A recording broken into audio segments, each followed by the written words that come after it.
straight victories, the Cotuit Kettleers look to get back in track as they haven't won a game in their last 3. Good afternoon, ladies and gentlemen. My name is Josh Rossi. I'm joined by Ben Gainsborough and Will Krause. And if Cotuit needs a win, which they do today, it's a good opportunity against the struggling Hyannis Harbor Hawks. Those 3 losses, or those 3 non-wins that I mentioned before, it started with a tie in a light-affected game at Orleans, which ended in a tie after 7 innings. And on Monday in Bourne, Ben, the first 2 at-bats, we had some good moments. After that, not that much to cheer about. That's the understatement of the century, that there were 2 good moments in those first 2 at-bats. Nick Gonzales and Casey Schmitt, back-to-back home runs, and they were almost to the exact same spot. It was at left center, right over that left center field.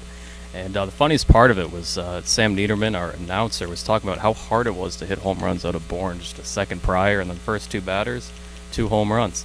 But yeah, after that, the offense really cooled. They had only 5 hits the rest of the game, none going for extra bases. It was a bullpen day for the Cotuit Kettleers, so Chris Holcomb of Tulane made his first start, and the first inning went great. Ran into some trouble in the second inning. He was taken out. Richard Brereton of Emory filled in for him, and he was really sharp. So overall, it was a very good day for the bullpen. They only allowed 3 runs in a bullpen day, which is always tough to get solid pitching in that situation. And but no, it was 2-2 going into the final innings when Judd Fabian hit that big solo home run in the bottom of the 8th to propel Bourne over Cotuit and start this a little bit of a losing streak. So talking about yesterday's game, let's send it back to Josh. Yeah, and we mentioned a bit of a losing streak. The Kettleers went from one end of the Cape to the other with a Tuesday night meeting at Orleans, and it was a very similar game to the one at Bourne. Minimal offense and good starting pitching, especially from the Kettleers. Sean Sullivan went 6 strong. I mean, Reed Johnson have really formed a good 1-2 punch at the top of the rotation, and McCamley's filled out that rotation nicely. So that's something the Kettleers can look forward to as the season wanes down. But the offense just once again wasn't there. Nick Gonzales led off the game with a double. He got to third, was thrown out at the plate at a ground ball in the top of the first, and the Kettleers didn't really threaten much after that. I think Cam Hill had a double, 2-out double in the middle of the game. Not too sure if there was a runner in scoring position other than that in that game. And after Sullivan was pulled after the 6th, Evan Justice came in, pitched well. He got into some trouble in the 7th, was able to get out of it. And the 8th was when Orleans scored the only run of the game. It was a walk and then a attempted sac bunt by the Orleans batter that turned into a single. It was a little pop-up bunt right in front of Casey Schmitt, who was charging hard, dove, could not make the play. Really good effort. He came up just a little bit short. There was no play at first. And then after a successful sacrifice, a wild pitch scored the game's only run. Justice was able to get out of the jam after that. But once again, the Cotuit bats just really never got anything going. And it'll be a good opportunity to change that against Hyannis, who is a struggling pitching staff. Will? Yeah, the Hyannis Harbor Hawks, there's no easy way to say it. They've just really, really struggled this year. They're 6-23-1. They have the worst run differential in the entire league with -92. The next closest is -17. So they've really struggled, especially their pitching staff. That's really been the issue for Hyannis. We've seen it in the 3 games they've played against us. We've won. Cotuit has won all 3 games against the Hyannis Harbor Hawks, scoring a combined total of 36 runs. That's 12 runs per game against the Hyannis Harbor Hawks pitching staff. The pitching staff has the worst ERA combined in the league for Hyannis, 6.90 earned run average, including the worst opponent batting average at 287. So they've just really, really struggled all year long. And for an offense that hasn't scored a run in 17 innings, this is exactly the team that the Kettleers want to face to get right back on track. And they've got a chance today to win, with a win, to capture their 4th straight Barnstable Patriot Cup against the Hyannis Harbor Hawks. For Aram and Sam's thoughts up in the booth, we'll throw it over to them right now. Good afternoon and welcome to Lowell Park on this Wednesday. Aram waiting alongside Sam Niederman for a matchup between Hyannis and Cotuit. The Harbor Hawks and the Kettleers, 2 teams trending in somewhat opposite directions. They have been all year. Hyannis comes into today's game 6-23-1. The Kettleers coming off of a tough 1-0 loss, fell last night to 15-13-3. The Kettleers have a chance to clinch the Patriot Cup here tonight. Sam, what do you expect here from a Kettleers team on a tough game yesterday that we'll recap, now bouncing back against a team that's been struggling mightily in Hyannis. I expect a little bit of a recalibration game for Cotuit tonight. You look at the offense shut out for just a third time this season against a tough Orleans pitching staff last night. And then the pitching has been really good over the last 6 games, just didn't get any backing from the offense at the plate. I think both of those categories are improved tonight. I think we see more good pitching from Reed Johnston, who we'll get to in a second. And I think that the bats at the plate will come out sharp and with a lot of power. So a quick recap of yesterday. Kettleers have run into tough arms back-to-back ball games. It was Mac Lardner 2 games ago over at Bourne. He went 6 strong innings. And then yesterday it was Jared Schuster, another southpaw. He went 5 shutout innings. What was going on with the Kettleers? Was it a situation of Jared Schuster just being great, or the Kettleers bats starting to slow down, Sam? I think it was Schuster. I mean, he's an all-star. He came out and he played the part. He threw strikes. I love the pace of yesterday's game. We got a classic pitching duel that went wire to wire. We got some great defense. We had a fast-paced game that ended with a real tense 8th inning that shrunk down to a little bit of small ball with a couple of sack bunts, and the only run scored on a wild pitch. I think the Kettleer bats fought as hard as they could. You had the tying run on first base in the top of the 9th inning, and Dante Williams, who unfortunately was thrown out trying to steal to end the game.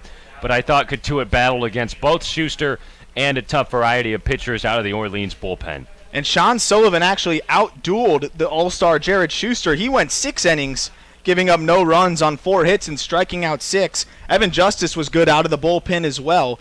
It was just one of those tough losses where the ball didn't roll their way in a tight ball game, and ultimately the 9-hitter, David Avidia, who was hitting 163, was walked to lead off the inning, and that was the difference. You nailed it with that last night, my friend. That was the difference. Walks will always come back to haunt you, and it was a borderline call on that ball 4 against Avidia, a call that Coach Roberts was not too happy with. A fastball from Evan Justice that just missed off the plate away from the hitter and Avidia, and then next thing you knew, things got crazy. In the 8th inning, you had a couple of bunts that moved the runners into scoring position. There was some confusion with a potential pinch hitter coming in for Orleans. It was just a really nitty-gritty, nail-biting 8th inning, and you applaud the Kettleers' effort, and we'll hear from Coach in just a moment on how they addressed that bunt defense and Casey Schmitt's dive for a ball. I thought that maybe he should have let it drop and then gotten the lead runner at second base and taken it out, but just a high-pressure situation in which Orleans got the better of the Kettleers, and the walk was a big part of it, that's for sure. The good news for the Kettleers, after facing back-to-back starting pitchers that will be all-stars, they now face Hyannis, who is last in the entire Cape League with a 6.90 ERA, which has actually dropped in the last few ball games.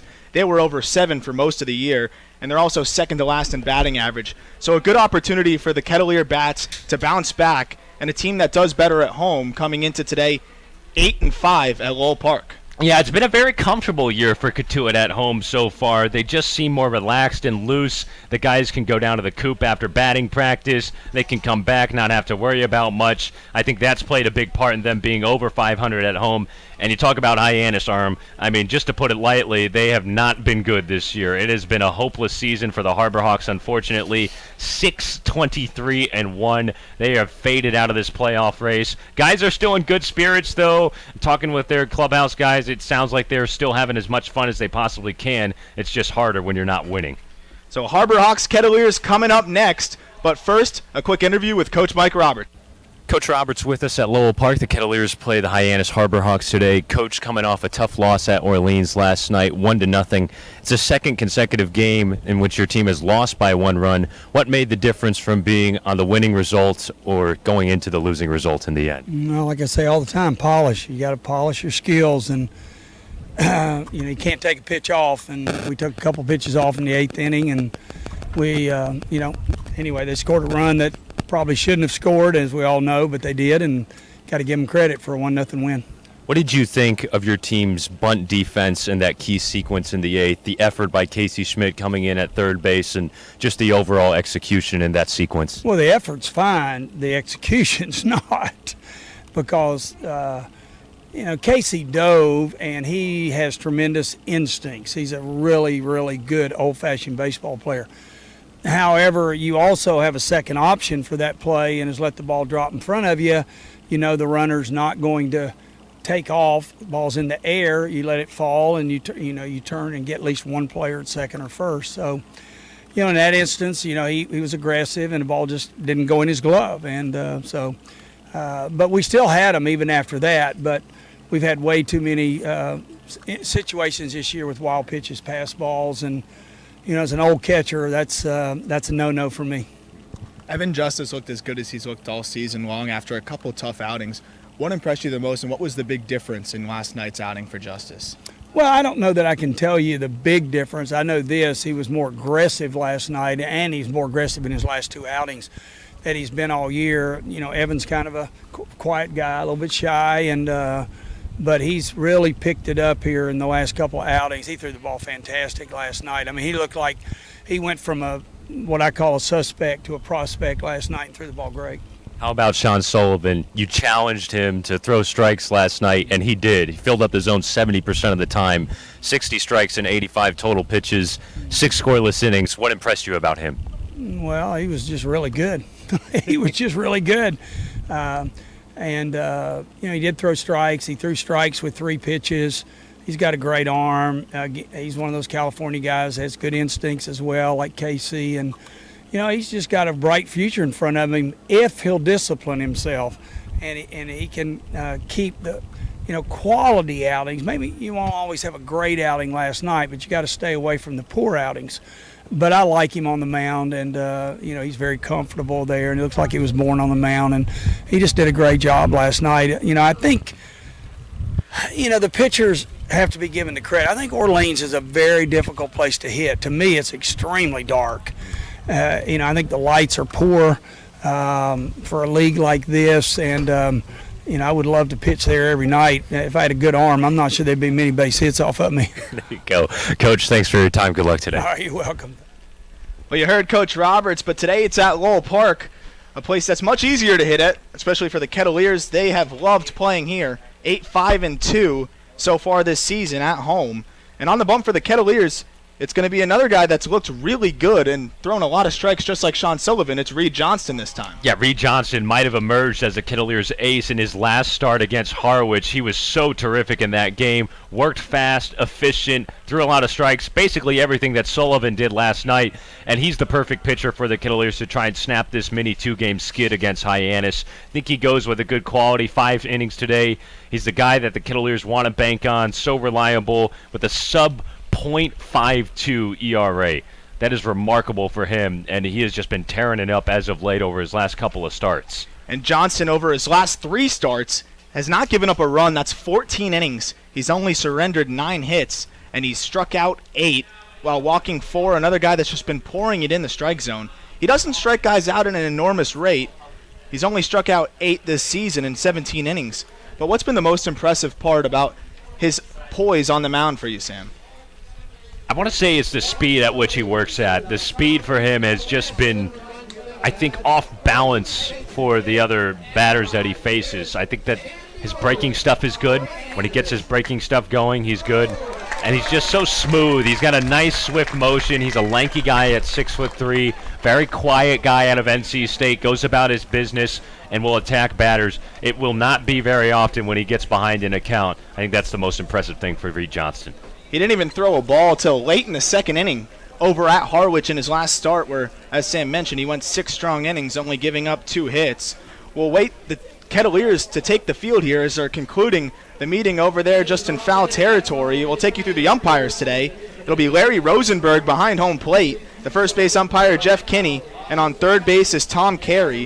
And, of course, the Kettleers will be facing Tommy McCollum today. It's the first look we'll get at the right-handed pitcher from Wingate. He's 6'5", 240 pounds, a big righty up there. We don't know much about him, Sam, but the Kettleers have done most of their damage against right-handed pitching. Yeah, they have been so good against right-handed pitchers. That's been the big thing for them. If they face a lefty, it's a lot tougher sledding, but you're up against a team in Hyannis that features a 6.90 team earned run average, worst in the league by a long way, and McCollum is much-needed reinforcement for them. They've been cycling through a lot of new pitchers over the last week or so. Not much has worked. Still, they're on a 4-game losing streak, but we'll see how the Kettleers get a look at McCollum making his Cape League debut. But first, it'll be Reed Johnston on the mound as the Kettleers take the field. He toes the rubber, getting ready to throw his first warm-up pitch. And as he does so, we'll take you through the Hyannis order. Jordan Westburg, the leadoff hitter, plays shortstop. Jared DeSantolo bats second and DHs. Hunter Goodman in the 3-hole. He'll compete in the home run derby coming up for the All-Star game. He's in right field. Trevor Hauver, the cleanup hitter, plays left field. Ian Fair at first base, bats 5th. Jackson Olsen at third base, bats 6th. Chad McDaniel, the switch-hitting catcher, bats 7th. Rowdey Jordan, another switch hitter, plays center field and bats 8th. And Anthony Servideo rounds things out and plays second base. And, of course, they face Reed Johnston, who, as Sam said earlier, has solidified himself as the ace of this staff. 2-0, a .52 ERA in 4 starts, 17 innings pitched. He's walked 4, struck out 8, and only surrendered 11 hits. Yeah, and in his last start against Hyannis, which was back when he pitched a couple of starts ago, he got knocked around a little bit, giving up 5 hits, and he had to exit that game after 3 innings. Coach Roberts sensed that maybe the Harbor Hawks would be getting to him a little bit at the plate. That was a game in which Cotuit won 16-4 on a Friday night with an easy cruise at the plate. But I think he's able to get out in front here. He's pitching at home again. It's comfortable at home, and that's the key for Johnson. Just keep on throwing those first pitch strikes. And we'll take you through the Cotuit defense today. It's Casey Schmitt at third base, Adam Oviedo at shortstop. That's something you've seen on the left side all season long. Nick Gonzales, a familiar face at second. This time Matt Mervis at first. Cody Pasek gets to start behind the dish. Parker Chavers in left, Cam Hill in center field, and Christian Robinson in right. And, of course, Reed Johnston deals in his final warm-up pitch as Cody Pasek guns it down to second. And we're just about ready for first pitch here at Lowell Park. So Jordan Westburg leads things off. He was one of the late arrivals for this Hyannis ball club that was so desperate for offense, and he has been spectacular. He's been one of the more exciting guys to watch on this team. Got here too late to qualify for an all-star spot, but you have to imagine if he was here a little bit earlier, he'd be a no-doubt all-star. And he busted out in his debut against Cotuit a couple weeks ago with 2 home runs in that performance. First pitch is a strike from Johnston, 0-1. First pitch here at 5:02.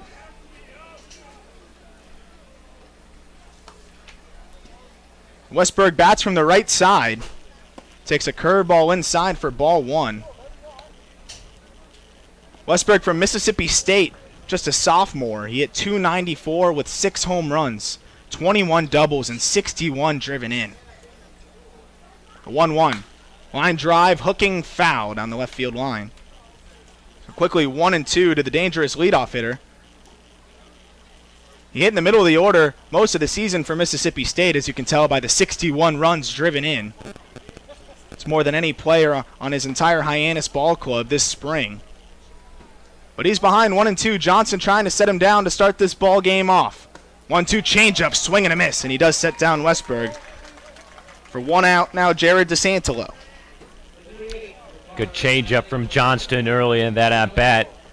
Just right on schedule. Gets ahead 1-2 and then pulls the string on Westburg. So now it's Jared DeSantolo. The DH bats from the left side. He's one of 2 offensive all-stars for this Hyannis ball club. The other on deck, it's Hunter Goodman. First pitch to DeSantolo. Fastball misses away. DeSantolo from FAU, that's Florida Atlantic University in Boca Raton. One of the few Owls in this Cape League. Fouled away and out of play into the parking lot. It's 1-1. 91 on the gun on that fastball up and in to the left-handed hitting DeSantolo.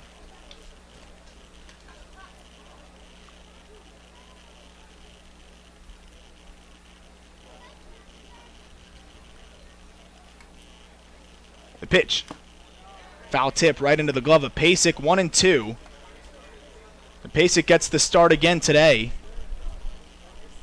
He sat out yesterday after Colton Kessler manned the duties behind the dish. We've seen that kind of been an alternate spot for Coach Roberts with his catchers. It's a every other game type of thing.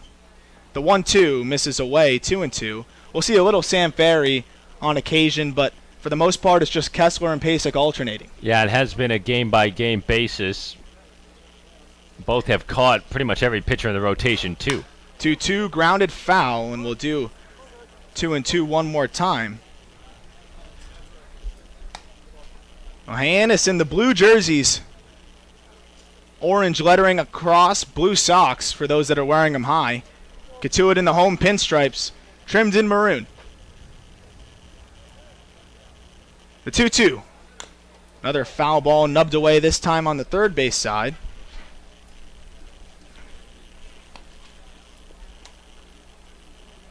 The right fielder, Hunter Goodman, waits on deck. Reed Johnson was able to set down the first batter of this ball game, Jordan Westburg, swinging on a nice changeup. He's ahead 2-2 on DeSantolo. The pitch, swing and a miss. Another changeup, back-to-back strikeouts. And there's 2 away here in the first inning.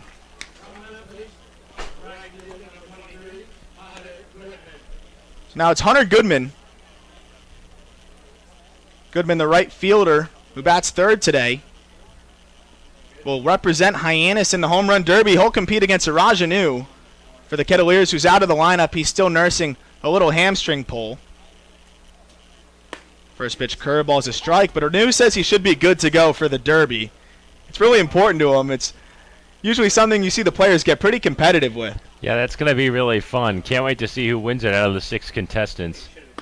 Swing and a miss, 0-2. It's 0-2 to Goodman, a guy who hits for power. You can see why he's in the home run derby, but a guy who also can strike out at a pretty good amount. 0-2, ground ball over to Casey Schmitt at third. He bodies it, but it bounces off of him, and it looks like it hit him below the belt, and he's going to need a second there. The ball ate him up, hit him right below the belt, and he was not able to make the play. They'll call time here. We'll call it an E5. We'll see what goes on with Casey Schmitt. He tries to just walk it off. So a hard hit ground ball over to Casey. He sat back on it a little bit. It took a hard hop off the lip and got him below the belt, and he's still hunched over with his hands on his knees.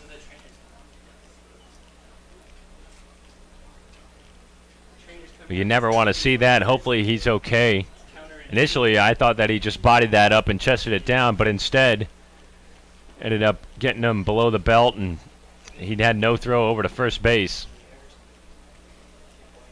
And Casey Schmitt has been a really consistent part of this Kettleer lineup the last couple weeks, especially in this last span of about 7 games or so. He's upped his batting average by about 60 points. He's dropped his ERA by about 50 ticks, and he's just been great on defense as well. Of course, he makes that error there, but in general, been pretty much a mainstay at the hot corner and one of the best defenders on this ball club, Sam. Yeah, it'd be a big blow for Cotuit to lose Schmitt because he's been so key in their recent run of form, both at the plate and on the mound, like you said, Aram. But it's good to see him now at least walking around. Craig Moody's out there checking on him to make sure he's all right.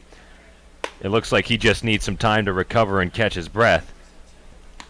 And we've all been there. It's something that definitely doesn't feel good, but you know the way Casey Schmitt is, the competitor that he is, he's going to want to stay in this ball game. He continues to try and walk it off, and it looks like he will stay in this ball game. So Hunter Goodman reaches on the error. It's an E5 if you're keeping score at home, and that brings up the cleanup hitter, Trevor Hauver. Hauver plays left field today.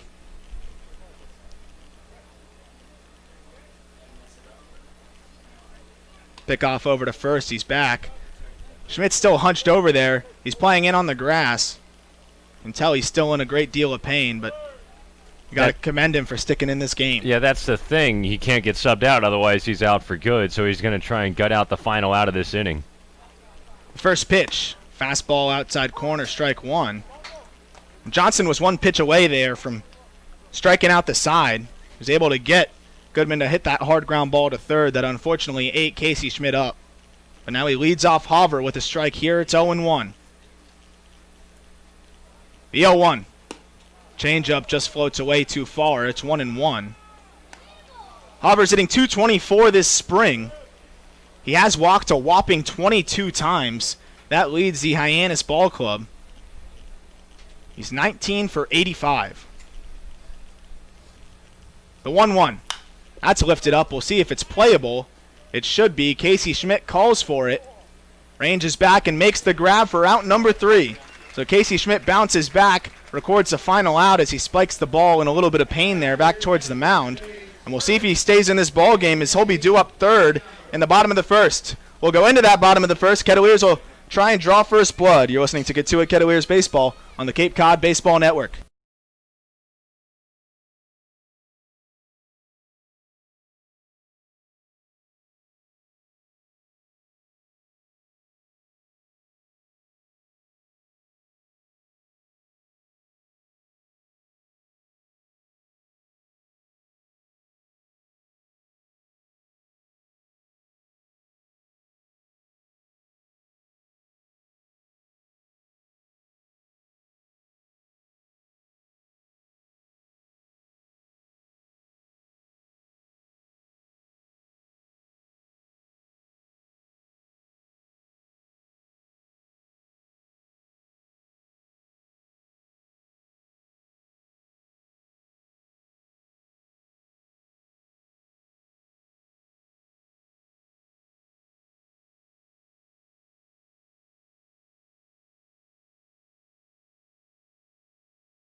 Home half of the first here at Lowell Park. Reed Johnson was able to dance around an error by the third baseman Casey Schmitt and strand Goodman on first. He got Hauver to pop out to third and struck out a pair. And now we'll get our first look at Tommy McCollum on the mound. He makes his Cape debut, and he'll face a Cotuit Kettleers lineup that sounds like this.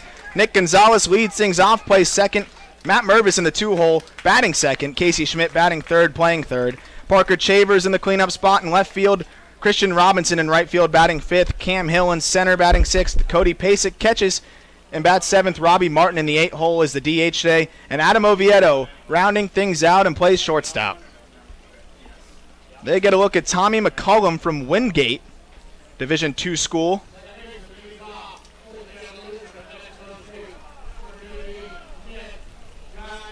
McCollum's a 6'5", 240-pound right-handed pitcher from Clemens, North Carolina. Worked exclusively out of the bullpen for Wingate. And the first pitch to Nick Gonzales misses inside, 1-0.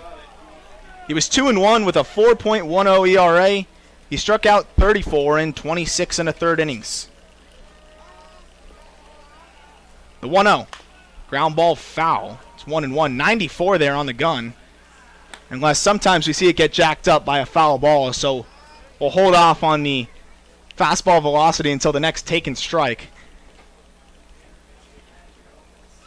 Gonzales led yesterday's ball game off with a double as he awaits the 1-1.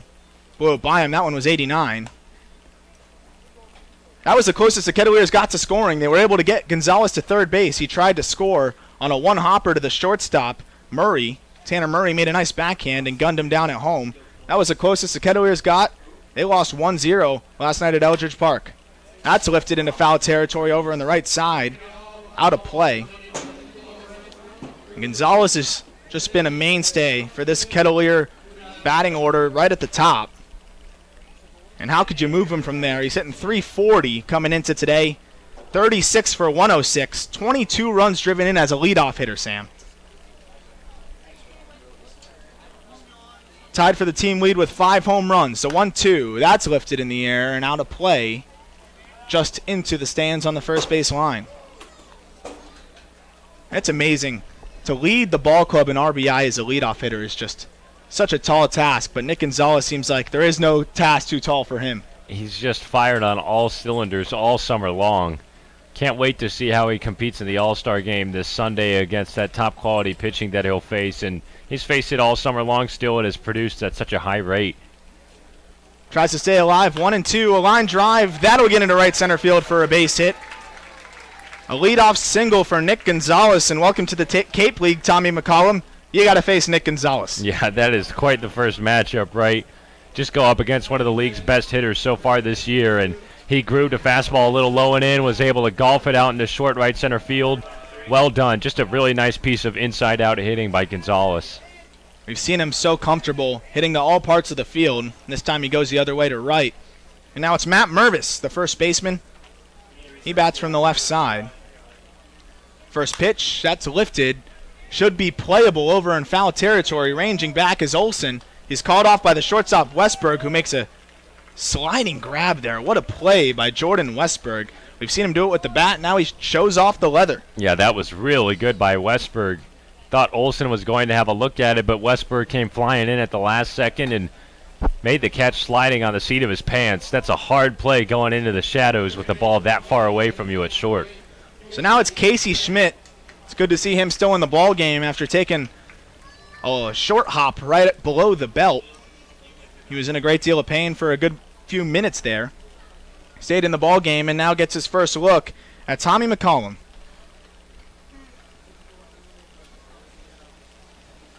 First pitch fastball misses up and in. That's 90 on the gun from McCollum. A pretty effortless 90 there, though. The 6'5" right-hander looks like he just flicks it like a dart. So Schmitt ahead 1-0. Nick Gonzales on first base. He singled. One away. Broken bat flare over to second base. DeSantolo gets under it. Makes a grab for out number 2. So quickly 2 retired after the leadoff single by Nick Gonzales. And it's Parker Chavers, the cleanup hitter. Chavers bats from the left side. A guy who's really enjoyed hitting here at Lowell Park more than on the road. 324 hitting at home, just 222 batting average on the road. First pitch fastball short hopped, 1-0. We'll have to ask Chavers about that, whether he sees the ball better here at Lowell Park. Of course, the games are always during the day. On the road, they're quite often in night games. Could be a myriad of reasons. That one misses away, 2-0.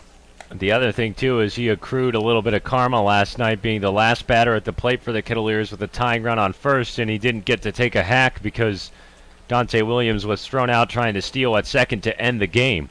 2-0, misses low and away. And that was a tough spot to leave one of your best power hitters with 4 home runs, third on the team, at the plate when you're chasing 1 run, 2 away in the last inning, and he had a 3-1 count there. The other thing was Pellerin wasn't really finding the zone. He probably would have walked him. 3-0 count here, and that's a strike. So now full circle here. Parker Chavers has a 3-1 count just like he did last night. We'll see if Nick Gonzales is on the move. Yeah, runner on first with 2 outs, yeah. He's not on the move. A 3-1 check swing, but it's a called strike on the pitch. It's not the 9th inning, but I feel like this is deal or no deal where they play the whole, all right, if you would have kept on going, what case would you have selected, that kind of thing. We'll see what Parker Chavers has in his case here on the payoff pitch. Nick Gonzales will be on the move, and he foul tips it into the glove, but it is dropped. Couldn't tell from directly behind McDaniel. Looked like it just trickled out of his glove there, and Parker Chavers stays alive. Okay, he lives to play another day. It was a fastball there from McCollum. He tried to blow by him. Chavers was just able to get a piece of it. The payoff pitch again. Swing and a miss. A fastball on the outside corner. Chavers waves at it. And Nick Gonzales is stranded after leading things off with a single. 1 hit, 1 left on, no runs, no errors, and we're scoreless through 1 here at Lowell Park. We'll go into the second. You're listening to Cotuit Kettleers Baseball on the Cape Cod Baseball Network.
Johnson looked good in his first inning of work. Now out for the second.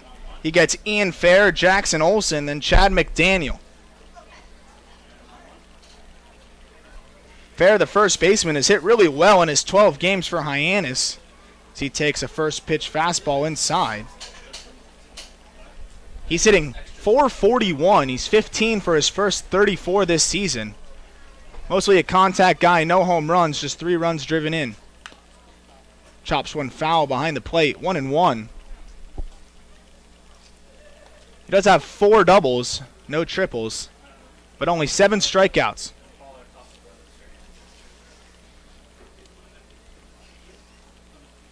The 1-1 from Johnston. Flared down the right field line and out of play. So it's 1-2. Johnson continues to pump strikes in. Fair's 11 for his last 25. He's .440 in his last 10 games. Ground ball over to Casey Schmitt. He makes a spinning grab, throws it over to first. It's high. Mervis jumps and gets the tag down on fair as he tried to cross first base. A nice job by Mervis to stay with that as the throw took him up the line and in the air. Last night we saw a couple of good plays by Mason McWhorter at first base, and this time Matt Mervis gets the call at first defensively. He does a nice job there to save an out for the Kettleers on a high throw. Here's Jackson Olsen, the third baseman, who's on an opposite trend of Ian Fair, who just grounded out to third. He's 1 for his last 15. Fastball outside corner, strike 1. Olsen from Hartford University, he'll be a senior. Swings through a changeup, it's 0-2.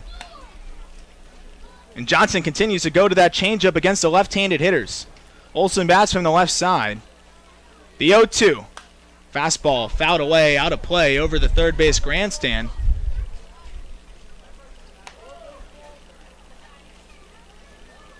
Olsen led his ball club in 2018 in hits and average.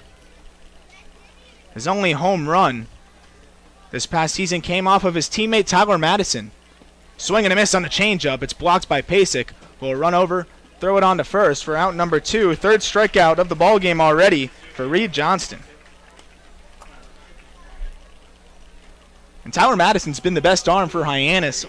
Olsen has bragging rights over him with that home run. Of course, Madison pitched yesterday. He pitches for Bryant University in the spring. So now it's Chad McDaniel, the switch-hitting catcher from Parkland, Florida. First pitch is lined out into right field, a base hit. So McDaniel batting from the left side there, pokes one over into right field for a 2-out single. First hit of the ballgame for Hyannis. It's a Chad McDaniel single, and it'll be another switch hitter. Now Rowdey Jordan, he bats from the left side.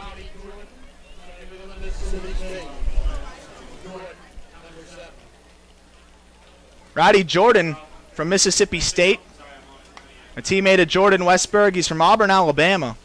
He had 296 home runs, 49 runs driven in 66 starts.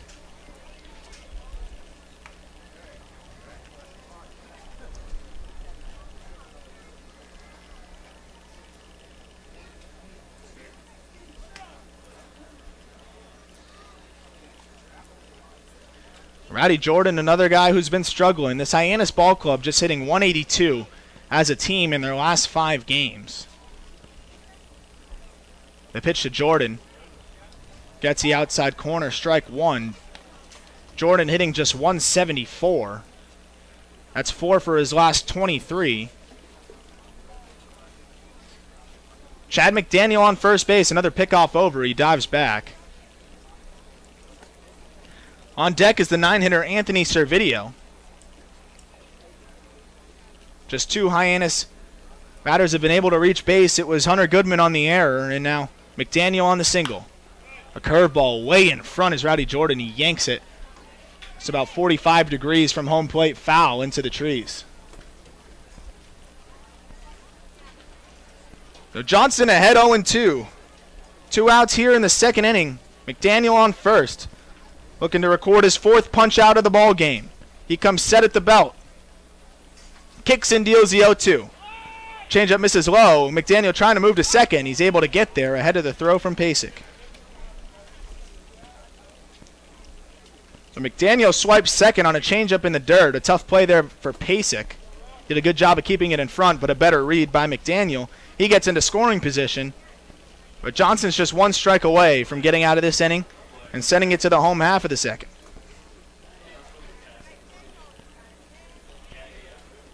Now an inside move to second base. McDaniel back standing up.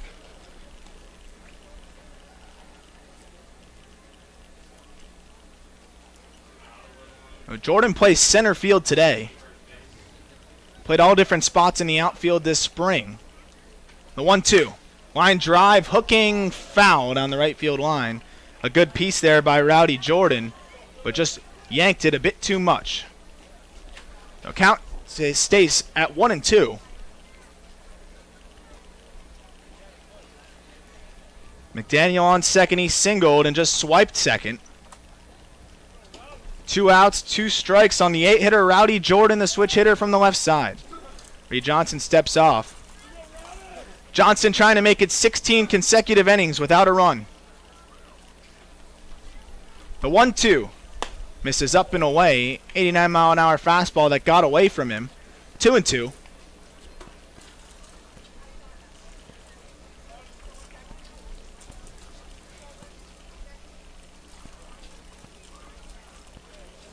Just one hit apiece for both sides so far. The 2-2 pitch. A ground ball foul. Foul tip there by Jordan, who's got a nice little battle brewing between himself and Reed Johnson on the mound.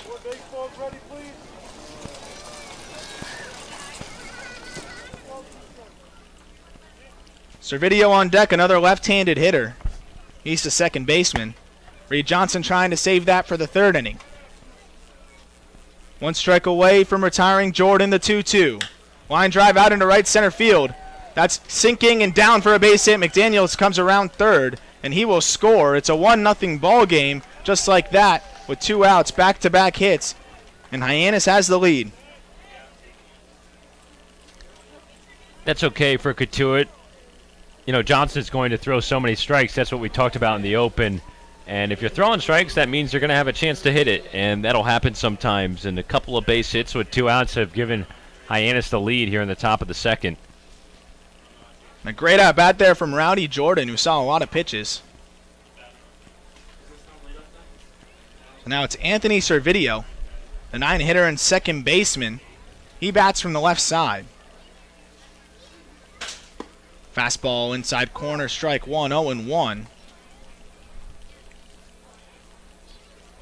Servideo from the University of Mississippi, a sophomore from Jupiter, Florida, and Jupiter High School. Right around where the Florida Marlins and St. Louis Cardinals do spring training.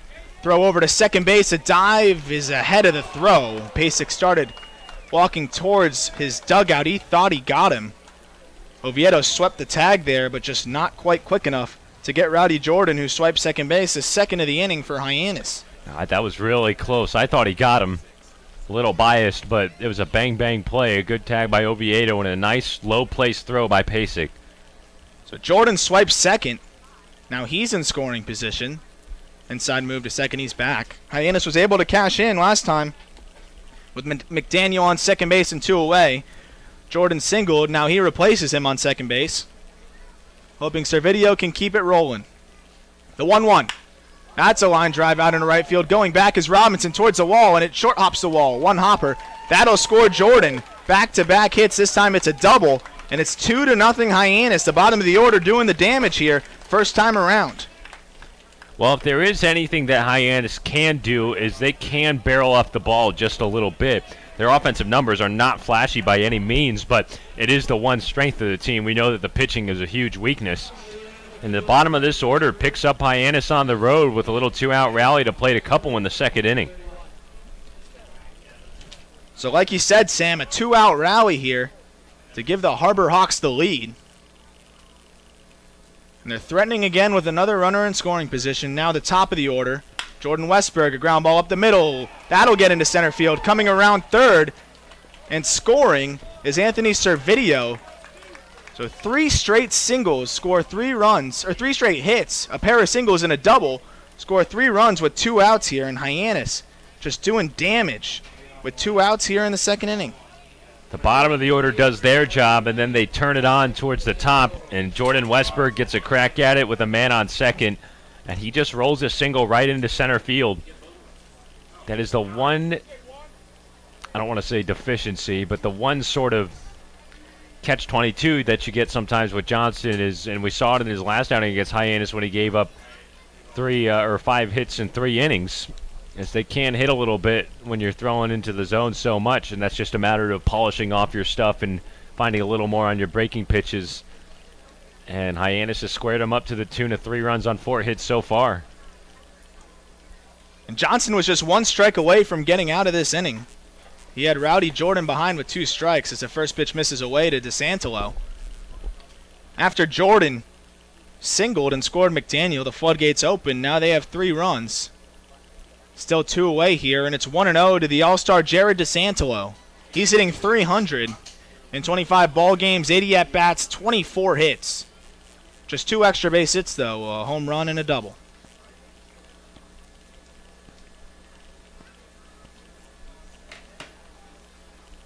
Westburg on first base.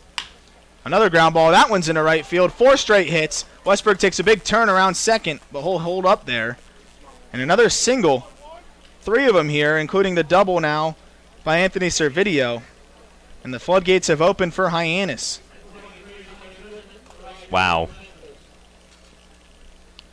What an inning for Hyannis with the 5 straight hits. Just coming out of nowhere. Reed Johnston had retired 5 of the first 6 batters he faced, and the only one that reached was on the error against Schmitt at third base. And now the Harbor Hawks are just finding holes through the infield. Another move to second base. Westburg dives back. Well, it's Hunter Goodman. He reached on the error like Casey Schmitt at third base. Goodman 5 home runs this season. He'll represent the Harbor Hawks in the Derby upcoming this week. Over at Eldridge Park, a swing and a miss on a curveball, 0-1. You mentioned it's feast or famine for Hunter Goodman this summer so far. 5 home runs, 26 runs driven in. But he has struck out 31 times in 103 at-bats. The 0-1. Another curveball doubled up on him. Swing and a miss, and it's 0-2. Westburg on second. He singled. That plated a run. And he advanced to second on the single by Jared DeSantolo. 5 consecutive hits with 2 outs here for the Harbor Hawks. The 0-2. Fouled straight back. Will do it again.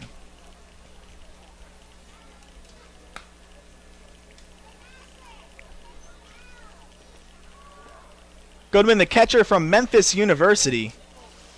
Hit for power this spring as well. 13 home runs, 16 doubles, 64 runs driven in. Swing and a miss. Got him on the curveball. 3 curveballs there to set down Goodman, but not before the Harbor Hawks record 5 straight hits and plate 3. And just like that, it's 3-0 in favor of Hyannis. Cotuit will try and chip away in the home half of the second. You're listening to Cotuit Kettleers Baseball on the Cape Cod Baseball Network.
Puts up a 3 spot there in the top of the second on Reed Johnston, who went into that inning having not surrendered a run for 15 2/3 consecutive innings.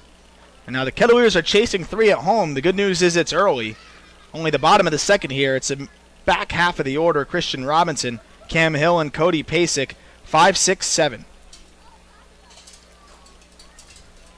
Robinson, the left-handed hitter from Stanford, he plays right field today as he swings and misses through a fastball.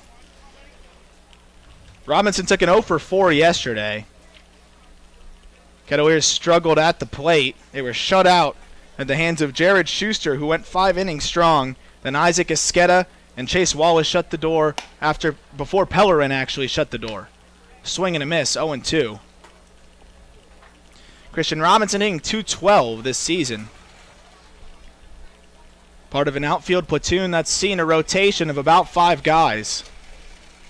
Robbie Martin DHing today, as that's fouled straight back. Martin one of the several outfielders that'll play out there. Rajanu played some time out there. Cam Hill. Joey Loperfido started out yesterday's game in the outfield.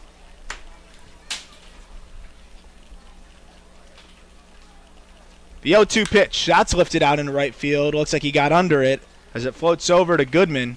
He camps under it and makes the grab for out number 1. Of course, Parker Chavers has been a consistent face in the outfield for the Kettleers.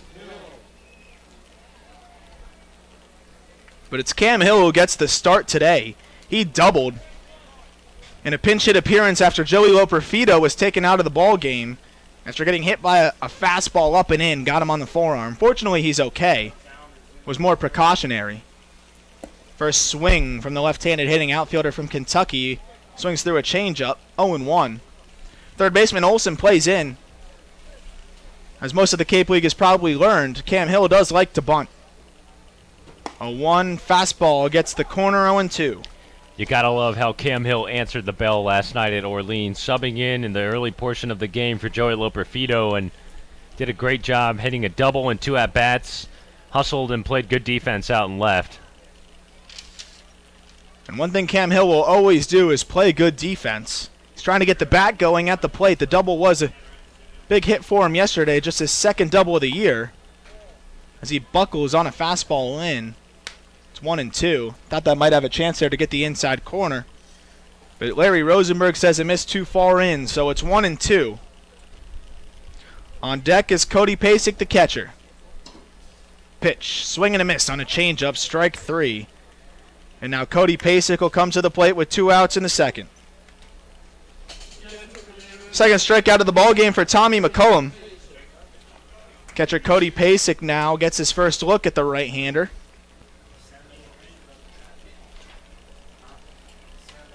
Pasek, one of 8 All-Stars for the Kettleers, a great story, the local kid. Having a great year behind the dish. Ground ball over to the shortstop, Westburg, who scoops it up, throws it on to first base. And a 1-2-3 inning as McCollum has faced just 1 over the minimum. We'll go into the 3rd inning. My partner Sam Niederman will take over the play-by-play duties. You're listening to Cotuit Kettleers Baseball on the Cape Cod Baseball Network.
Welcome back to Lowell Park, top of the 3rd inning. Kettleers trailing the Hyannis Harbor Hawks 3-0 on a Wednesday afternoon.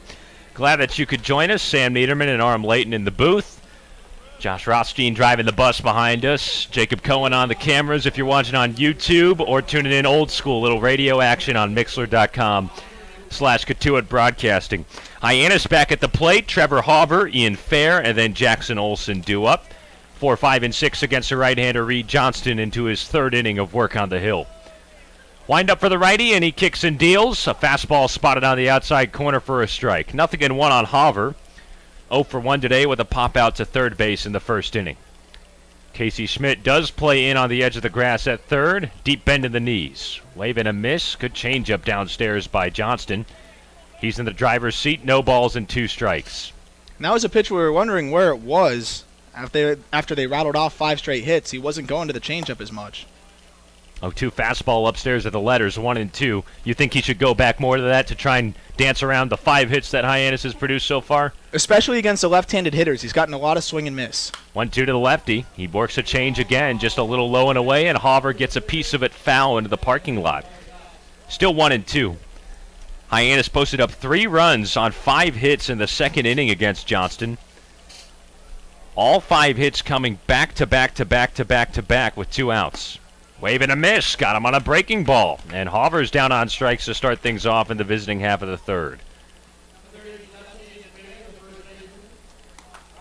Reed Johnston with his 5th strikeout of this game. He's given up the 5 hits and 3 runs to go along with it.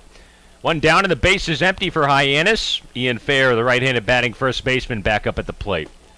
First pitch curve got him swinging. No balls and 1 strike. Fair's 0 for 1 with a ground out to third base back of the second. Infield back at normal depth for Cotuit. 0-1 from Johnston. Hard ground ball, left side, and this time it gets into left field for a base hit.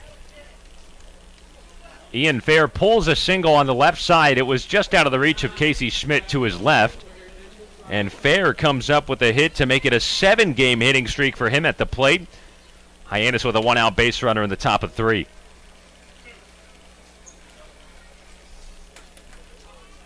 Sixth hit of the afternoon for Hyannis. 1 on with 1 out. 3-0 Hyannis, top of the third. Johnston a check over to first, and Fair dives back in safely. Gonzales plays straight up at second. Oviedo shades towards second at short, and Casey Schmitt plays in at third for the left-handed batter Jackson Olsen. Johnston kicks and deals out of the stretch. A curveball bunted up foul on the left side. Pasek not able to get to it. It's strike 1. Olsen's 0 for 1 with a strikeout swinging back in the second.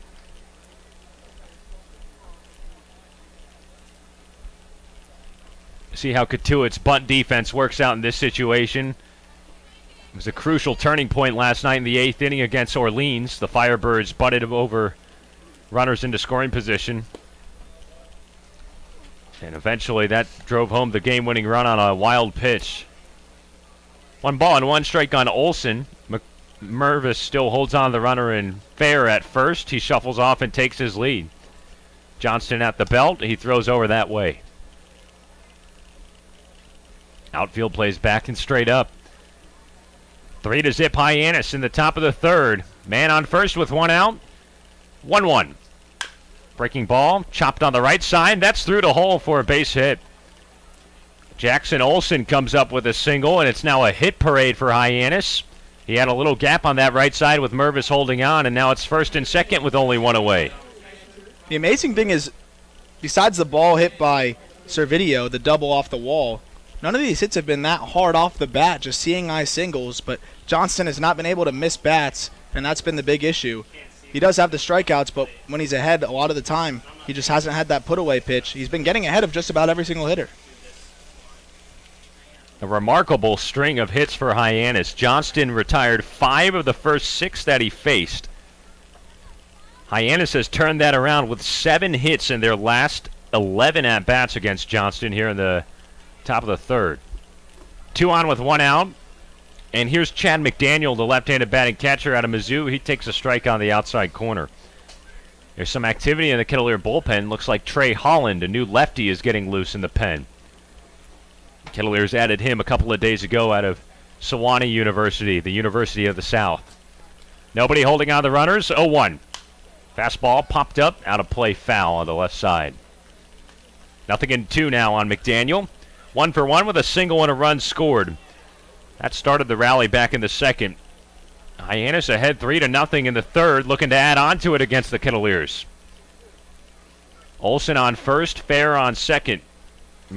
Mervis plays back at first. Oviedo shades the runner at second. 0-2. Breaking ball, just pinged back foul. McDaniel stays alive with 2 strikes. It is a muggy day in Cotuit. This is the most humid it's been all summer long. 83 degrees, and When the sun was out earlier, it was pretty easy to work up a sweat. Now some cloud cover and a slight breeze. Severe thunderstorm warning across the entire state of Massachusetts, although we should be good out here on the Cape. 0-2 curve, runs low and in. 1 ball and 2 strikes on McDaniel. There is a little bit of concern for tomorrow's game at Falmouth. The rain is supposed to get here once we wrap this thing up around 9 p.m. or so, and then go through the night until about 3 a.m. 2 on with 1 out in the third. 3-0 Hyannis. 1-2. Fastball roped on the right side. That's into right field for another base hit. Everybody stays put. Actually, no. Here comes Fairchugging on home. A throw from Robinson. An attack from Pasek. Got the runner in time for out number 2. It looked like Ian Fair was going to stop at third on a routine carousel single from Chad McDaniel. Instead, he decided to blow past third base. Christian Robinson went right into his crow hop and delivered a strike to home, and it was easy work for Cody Pasek, who had the runner beat by about 3 steps. I have no idea why he was waved home there, but I did see the third base coach wave him home. It did look like Christian Robinson bobbled it a little bit there, but he pretty much had it back in his hand when they waved him home. And you can't make the second out at home. A ball in play would have scored another run, and now the Kettleers will take it. That's a big break for Cotuit. 2 outs in the third, still 2 on. It's a single by McDaniel and an outfield assist for Robinson, 9-2 to get the lead runner in Fair. Here's the number 8 batter, Rowdey Jordan, left-handed batting center fielder who's 1 for 1 today, an RBI single back in the second. He came around and scored as well on the double by Anthony Servideo, who's in the on-deck circle. 3-zip Hyannis, top of the third, 2 on with 2 away. Johnston's ready at the belt, leg lift in the 0-1. Fastball hit the opposite way into left field. Chavers goes back and makes the play for out number 3. So Reed Johnston and Cotuit work around a few singles here in the third. No runs on 3 hits, no errors, and a couple left on base. And we have played 2.5. Kettleers back at the plate with some work to do. Bottom of the third coming your way. It's Cotuit and Hyannis coming up on the other side of this break on the Cape Cod Baseball Network.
Welcome back to Lowell Park, bottom of the third inning. Kettleers down 3-0 against Hyannis.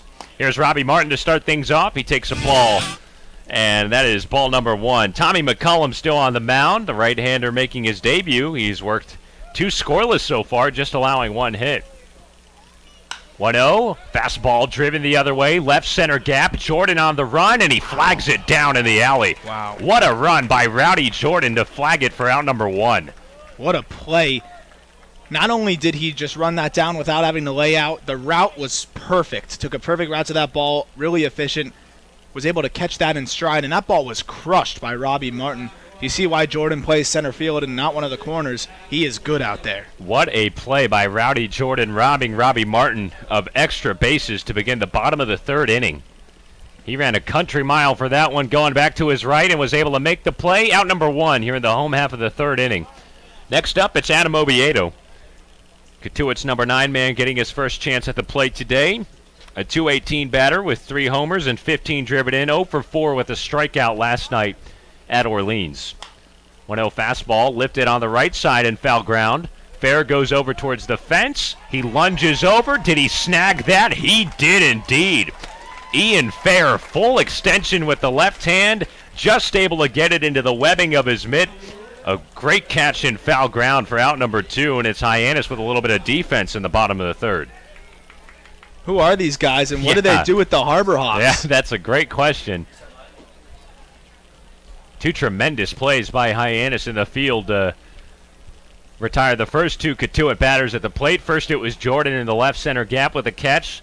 Then it was Ian Fair who tracked over right at the fence in foul ground past first base and reached over and made the catch amongst the fans for out number 2. Back to the top of the Kettleer lineup. Here's Nick Gonzales, who's responsible for the only hit of the day. He singled back at the bottom of the first and was stranded on first base. 2 down, bases empty, 3 to zip Hyannis.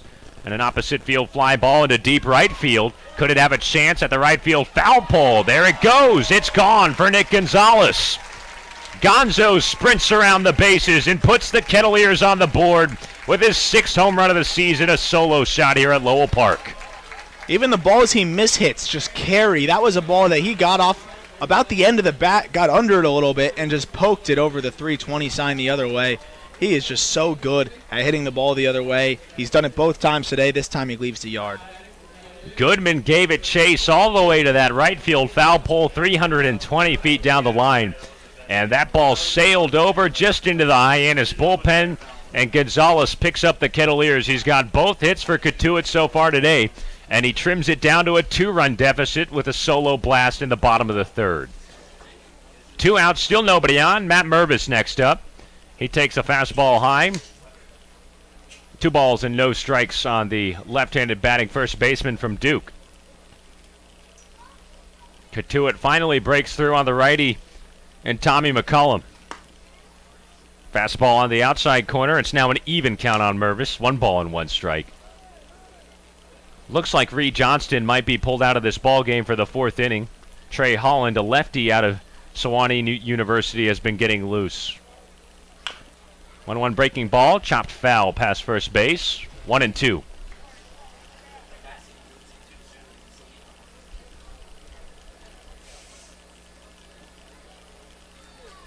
Two balls and 2 strikes on Mervis. McCollum shakes off his catcher McDaniel. Now into the windup. 2-2. Got him swinging on a fastball. 92 miles an hour on the outside corner. And Tommy McCollum strikes out Mervis to retire the side here in the bottom of the 3rd inning. But the Kettleers get one back. It's Nick Gonzales who comes up with his 6th home run of the season. A solo blast to deep right field, and that makes it a 3-1 ball game. We're headed to the 4th. This is Cotuit Kettleers baseball on the Cape Cod Baseball Network.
Welcome back to Cotuit. Top of the fourth inning, Kettleers get one back in the bottom of the third. Nick Gonzales produces an opposite field drive, his 6th home run of the season to make it a 3-1 game.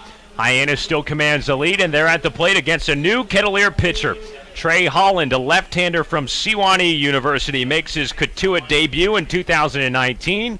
He winds up and delivers a breaking ball upstairs, and that's ball 1 on Anthony Servideo. Glad that you're along with us this afternoon. Sam Niederman and Arm Layton. Holland back for his 2nd summer with Cotuit. He was just added to the roster 2 days ago, and he gets Servideo to swing at an 84-mile-an-hour fastball to even up the count 1-1. He joined the club last season late for the postseason run. Now he's back for the middle to end of the season. Ground ball to first base. Matt Mervis makes the play at his own for out number 1. So we get to see a little bit of Holland. He's definitely a change of pace guy. Arm, a lot of junk, not going to blow you by with velocity. He mixes up a lot of different breaking balls, and he's a lefty that gets his first shot this summer with the Kettleers. Well, Chris Holcomb fits that kind of description as well, and he's looked really good so far. So maybe those soft throwers from the left side can have some success against these wood bats. Holland could follow suit. That would be big for the Kettleers. Back to the top of the Hyannis lineup, Jordan Westburg takes a fastball on the outside corner for strike 1. Westburg 1 for 2, struck out in the first, produced an RBI single in the second. 3-1 Hyannis in the fourth, 1 out, nobody on. 0-1. Breaking ball, tap towards third, charging play by Schmitt. He throws on the run and makes the play for out number 2. It's Casey Schmitt charging in and swooping away with his right arm to throw it across the diamond to Mervis. Westburg retired, 2 down here in the fourth. And that is a major league play right there at third. Of course, people note the diving plays, but that's just as difficult. He came in and charged on that, got a great read, got it on a short hop, and made a perfect throw on the run. Casey Schmitt is so poised out there at the hot corner. 2 up and 2 down for Holland in his first appearance out of the pen. The lefty works out of the windup against the number 2 batter, Jared DeSantolo. First pitch, a fastball fired in on the wrist, and it hit him. DeSantolo, a hit batsman. He reaches for the 2nd time in 3 plate appearances. And he gives Hyannis a base runner here in the fourth. The Harbor Hawks have had at least 1 on in every inning so far. Holland, 5'11", 190 pounds, a junior, native of Durham, North Carolina. He goes to Sewanee University, the University of the South. Racked up 62 2/3 innings this spring. Struck out 53 and just walked 16 in that time. Finished the year 5-4 with a 4.31 earned run average in 12 starts. Here's Hunter Goodman. He takes a curveball that taps the outside corner for a strike. 0-1. Goodman's 0 for 2, reached on an error to third base in the first, struck out swinging in the second. Hyannis by 2, up 3-1 in the fourth. 1 on with 2 outs and a grounder foul at third base. No balls and 2 strikes on Goodman. Goodman, one of 3 All-Stars for this struggling Hyannis club. He's in there alongside Tyler Madison and Jared DeSantolo, the man on base right now. Runner on with 2 outs. Cotuit shifts the defense. 3 on the left side. Nick Gonzales plays on the edge of the grass in center field behind second base. Big gap on the right side. 0-2, fastball high, and a check swing by Goodman. He did not go around. It's just ball 1. Interesting shift by the Kettleers arm. We have not seen this so far this year. Mike Roberts used it a lot last season, but with a right-handed batter and Goodman at the plate, there's a ton of room on the right side of the infield with Gonzales up the middle. 1-2. Curveball, punched into the air, right field. Robinson twists the hips and back pedals. He's got it for out number 3. Trey Holland, a good inning in his first appearance out of the pen for Cotuit. He strands a 2-out base runner on first, and we are played 3.5 here at Lowell Park. 3-1 Hyannis, and the Kettleers back at the plate when we return for the home half of the fourth on the Cape Cod Baseball Network.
Network is brought to you by Curry College, who has 14 NCAA Division III athletic teams. You can read about all that championship success and the Curry Colonels online at curry.edu. That's Curry College. It's online at curry.edu. Bottom of the fourth at Lowell Park, 3-1 Hyannis. Kettleers at the plate with a chance to get back into this one. It's Casey Schmitt, Parker Chavers, and Christian Robinson due up 3, 4, and 5 against the right-handed pitcher Tommy McCullum.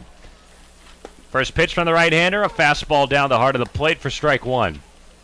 Casey Schmidt's 0 for 1 today. He popped out to second base in his first time up. Nick Gonzales pulled the Kettleers back within 2 the last time at the plate with a solo drive down the right field line. Schmitt pops one up into the third base grandstand, and it disappears back behind it into the trees. No balls and 2 strikes on Schmitt. He's been remarkable at the plate so far. He's reached base successfully in 10 straight games, 16 hits in his last 39 at-bats.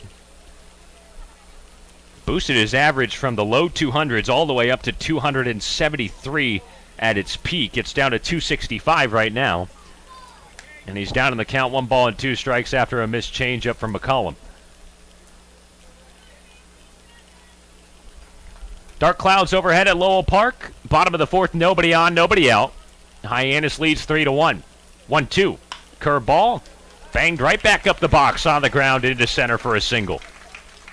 Casey Schmitt makes an 11-game on-base streak. He's aboard to lead things off for Cotuit in the bottom of the fourth. Great swing there by Casey. A curveball in on the hands. He really brought those hands close to his body and kept that swing short and fought it straight into center field. And he has such a good approach up there. And a good job on a 2-strike swing to dump that into center field. 1 on with nobody out for the Kettleers. Here's Parker Chavers. 3-1 Hyannis. Chavers from the left side. He looks at a fastball outside for ball 1. Parker's 0 for 1 with a strikeout back in the first. Schmitt, the runner, on first right now. Ian Fair holding him on. Middle infield pinches up the middle for a ground ball. 1-0. High fastball. 2 balls and no strikes on Chavers. Hyannis in the road blue tops trimmed in orange. White pants with blue pinstripes. Blue caps. Orange brim. And the orange Harbor Hawk logo on the front panel of the cap. Kettleers rocking the home white pinstripes trimmed in maroon. 2-0 to Chavers. Fastball away. 3 balls and no strikes. Wind blowing out a little bit. American flag carrying in the left center gap right by the scoreboard. Another good crowd at LP. Third base grandstand to capacity. Same thing with the first base grandstand. 3-0. Fastball that missed everything way up and outside. And Chavers works a 4-pitch walk to make it first and second for Cotuit. Nobody out in the fourth, and Christian Robinson due up. This is a good spot for the Kettleers. They're only chasing 2. They've been able to keep Hyannis at bay after those 8 hits. And they got to pick up at least 1 here. You never know how the situations come back. We learned that yesterday at Eldridge Park. Ray Korn, the Hall of Fame Hyannis pitching coach, walks out onto the mound to talk with his new right-hander, Tommy McCullum. Hyannis jumped on Cotuit in the top of the second inning. They strung together 5 hits for 3 runs with 2 outs in that inning against Reed Johnston. Johnston wrapped up his day going 3 innings, allowing all 3 runs on 8 total hits. He didn't walk anybody and struck out 5. Trey Holland worked the 4th for Cotuit, dancing around a 2-out hit batsman. It's been the Tommy McCullum show on the mound for Hyannis. Despite the Nick Gonzales solo home run, he's just given up 3 total hits and only 1 run. That's it for Ray Korn on the mound. He walks back to the first base dugout. Christian Robinson set to come to the plate from the left side, 0 for 1 with a fly out to right field. Chavers on first, Schmitt on second. Olsen plays in on the corner at third. Fair plays back at first. Potential sacrifice situation for Robinson. 2 on with nobody out. McCullum out of the stretch. First pitch. Breaking ball low. 1 ball and no strikes. McCullum has worked 3 innings plus of 1-run ball. He has struck out 3 so far today.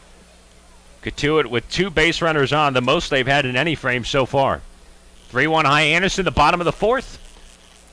The big righty's ready at the belt. Looks back. Nobody holding on either runner. Leg lift now to the plate. 1-0 fastball lifted in the air, shallow left field. Hauver charging in. Westburg calls him off from short and makes the play for out number 1.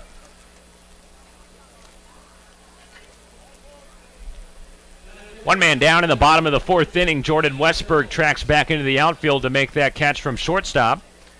Robinson retired for the 2nd time this afternoon. Still 2 base runners on for Cam Hill with 1 out. Tough there. You want to get the runners over so that a ball in play can get this game within 1. But just not able to yank that ball on the ground. And now it's up to Cam Hill to try and poke a base hit. Chavers on first, Schmitt off second. Nobody holds on either runner. Cam Hill comes to the plate for the left side, 0 for 1 with a strikeout.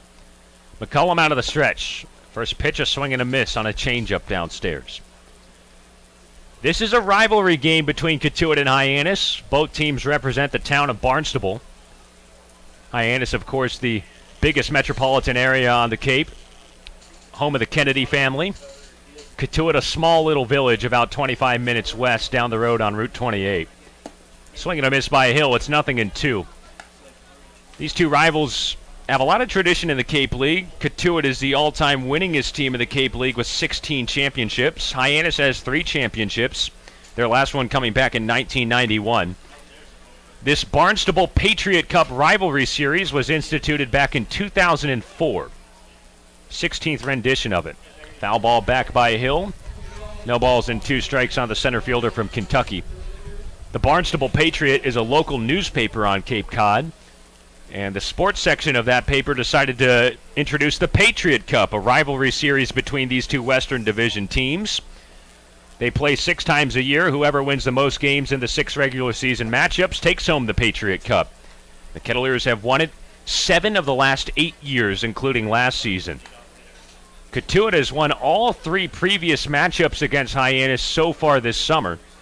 So a win today would mean that the Kettleers clinch their 8th Patriot Cup in 9 years over Hyannis, and it would be their 11th overall in the 16-year history.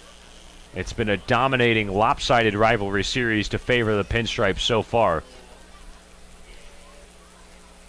Gonna have to come back today, though, down 3-1 in the bottom of the 4th. Hill takes a breaking ball. It skips past McDaniel, and Schmitt slides into third base, feet first. Chavers stayed put at first, but Casey Schmitt moves up to third base on a pitch that got behind the Hyannis backstop. That's huge here. Cam Hill needs to find something he can put in play. We know he's fast enough to beat out a double play up the middle. So just anything on the ground or in the air. Bring this game within 1. First and third for Cotuit, 1 out. Hyannis leads 3-1 at the moment. 2-2. Curveball, it gets behind McDaniel. It did not hit the batter. Here comes Schmitt. He slides, and there's no play at the plate.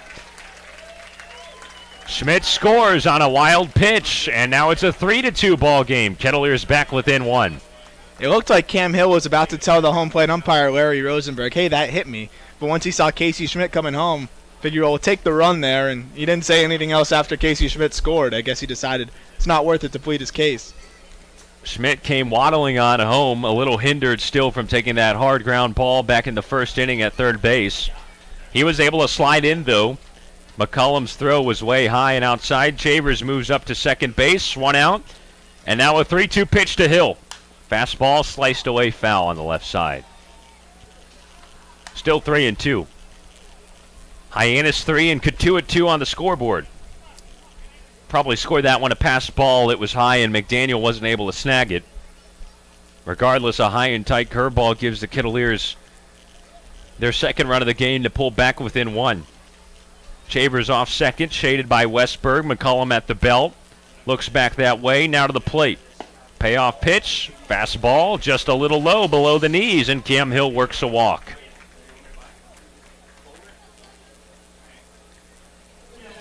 Cotuit's got first and second again with 1 out. Cody Pasek a chance to get the Kettleers on top, down 3-2 in the bottom of the 4th.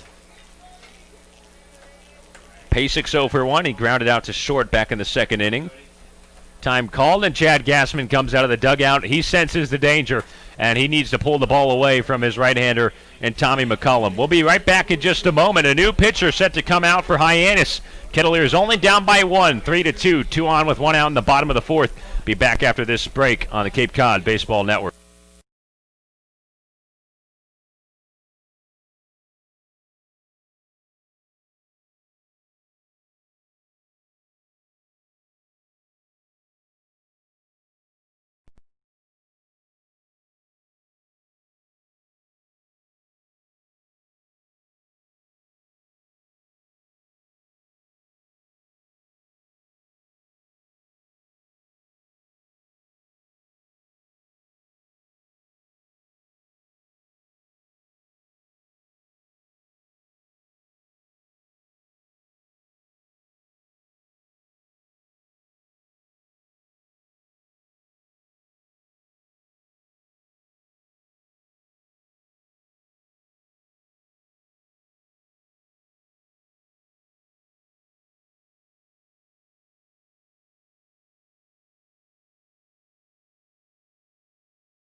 Kettleers down 3-2 against Hyannis, and Hyannis brings in a new pitcher.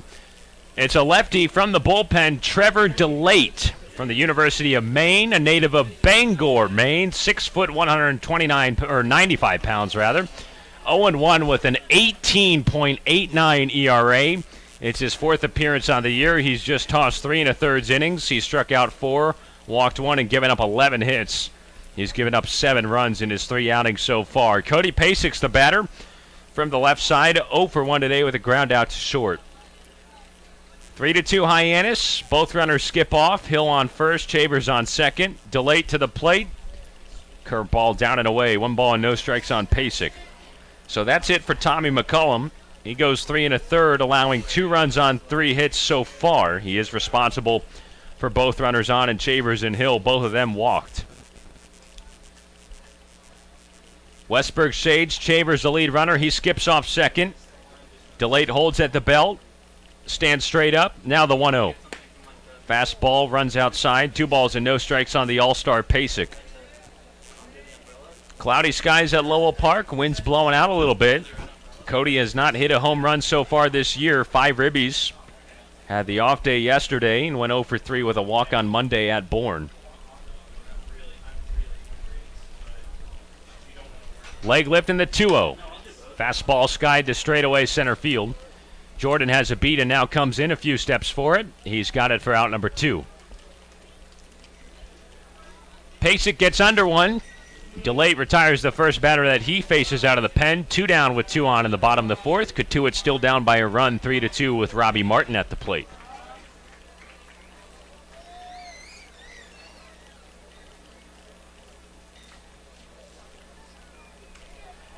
Robbie Martin's 0 for 1 with a fly out to center field. It was a great catch by Rowdey Jordan out there. He was able to rob him of a double in the left center field gap.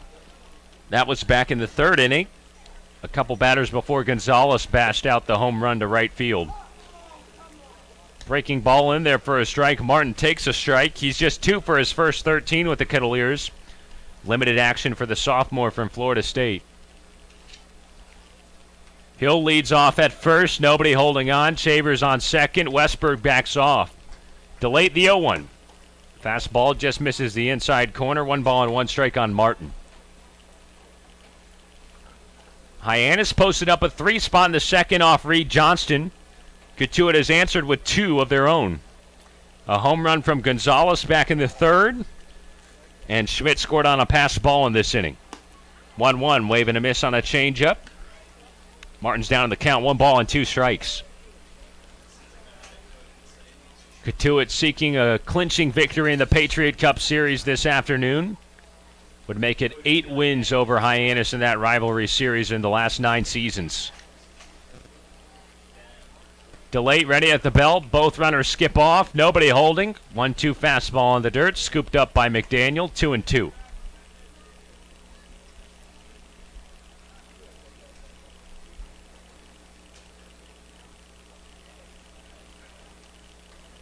DeSantolo looks into McDaniel for the sign.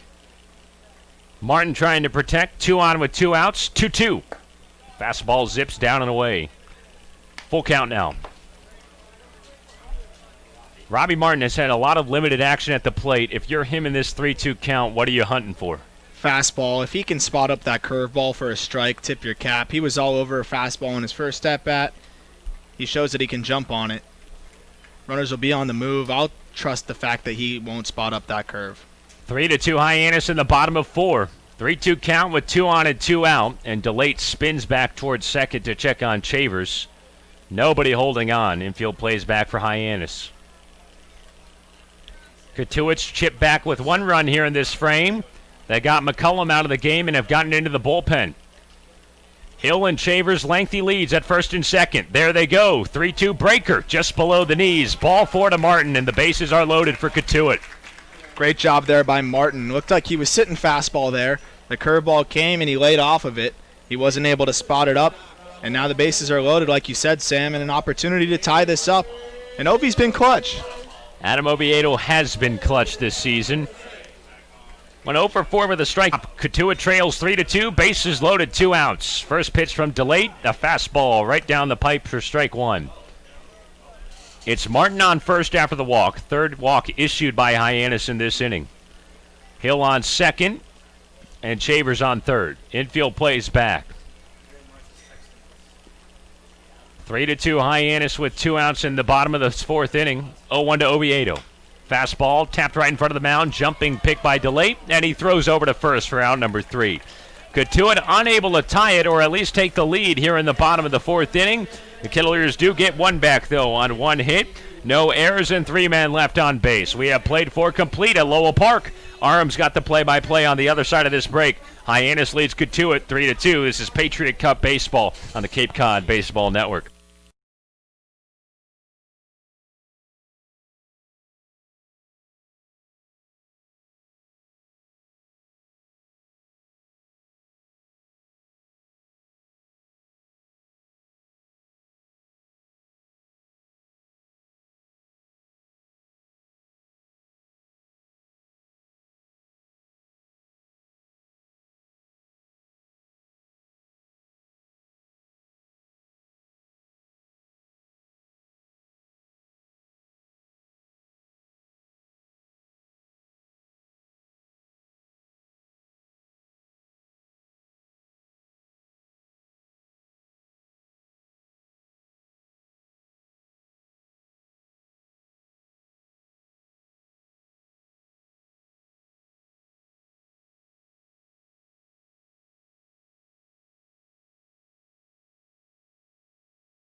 Get one back in the home half of the fourth. It's 3-2 now, still in favor of Hyannis in the fifth. Trey Holland out for his second inning of work.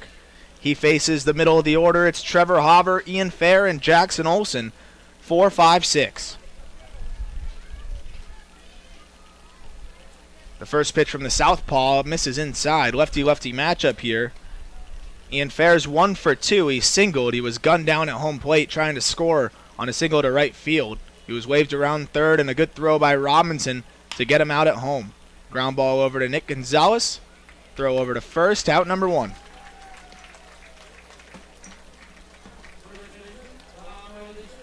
So Hauver's retired. He grounded out. And now it's Ian Fair, rather.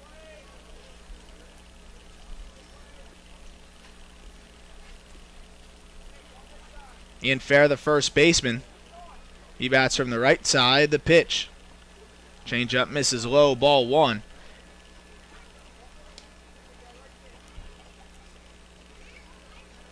Bats from the right side. The high Sox. The first baseman continues to hit now in his 13th game for Hyannis. He's upped his average to .444 with a hit today. Count's evened up at 1-1. We get our first look at Trey Holland. Curveball, chopped foul down the third base line. Holland from Sewanee. That's a Division II school in the Southern Atlantic Association. He's ahead 1-2 on Fair. The pitch misses away. 2-2. Holland likes to go to that soft stuff. You saw him a little bit last year, Sam. You refer to him as a junk pitcher. Yeah, he's a junk pitcher, change of pace guy with a lot of different off-speed pitches.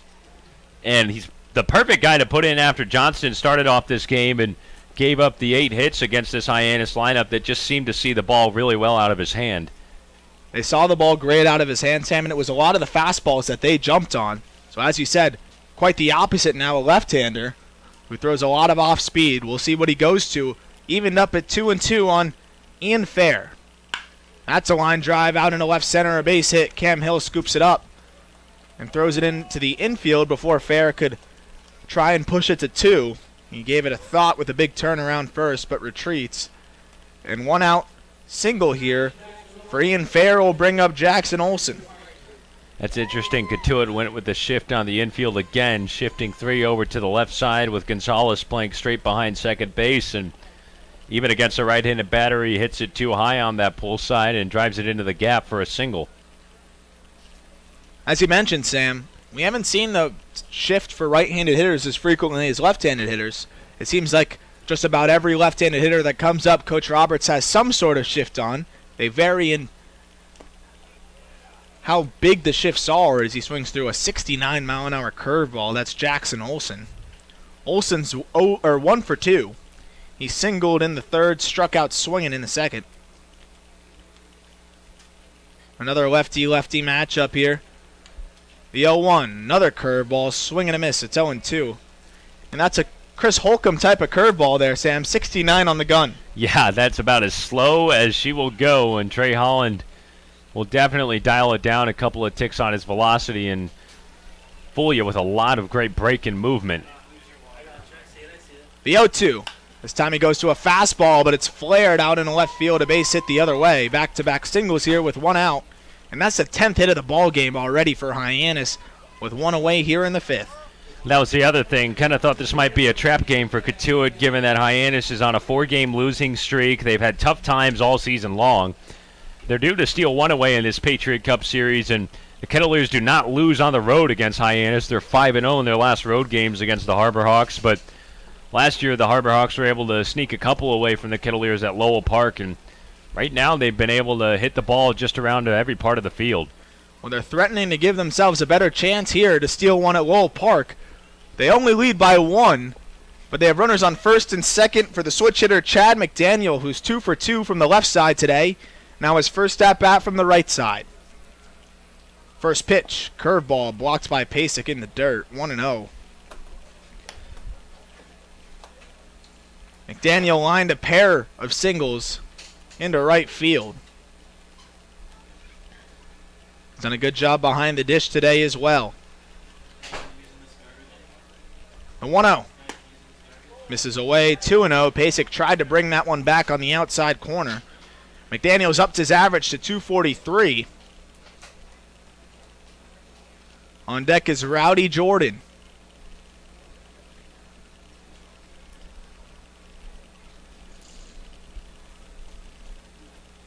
The 2-0 pitch from Holland. Curveball misses away. Pasek back pick to first. But Olson's just able to dive back and beat the throw. A good job by Pasek there to try and steal an out. Not quite quick enough, and it's 3-0 with 2 runners on. Fair on second, he singled. Olson followed that one up with another single. And now McDaniel ahead 3-0. The pitch misses away. Ball 4, bases loaded now for another switch hitter in Rowdey Jordan. So Cody Pasek will go out and talk to his southpaw, Trey Holland. Holland making his first appearance in the Cape League this season. He was up for a cup of coffee last season during the Kettleer playoff run. Now in it for a little bit more of the long haul this year. And that's a second mound visit as home plate umpire Larry Rosenberg lets us know in the press box as we keep track here at Cape Cod as part of the Speed It Up initiative across all levels of baseball. So now it's Rowdey Jordan, another switch hitter who bats from the right side. The infield's drawn in with the bases loaded. 1 away. First pitch to Jordan. Strike on the outside corner, 0-1. Just 83 on the gun there. Jordan's 1 for 2. He singled back in the second and later scored as part of that 3-run second inning. Curveball blocked by Pasek. It's 3-2 here. 3 runs on 10 hits for Hyannis. Just 2 runs on 3 hits by Cotuit. One of those runs, a Nick Gonzales solo shot. Cotuit trying to keep this game within striking distance. Hyannis threatening to blow it out of reach. The 1-1. Changeup fouled away. 1-2.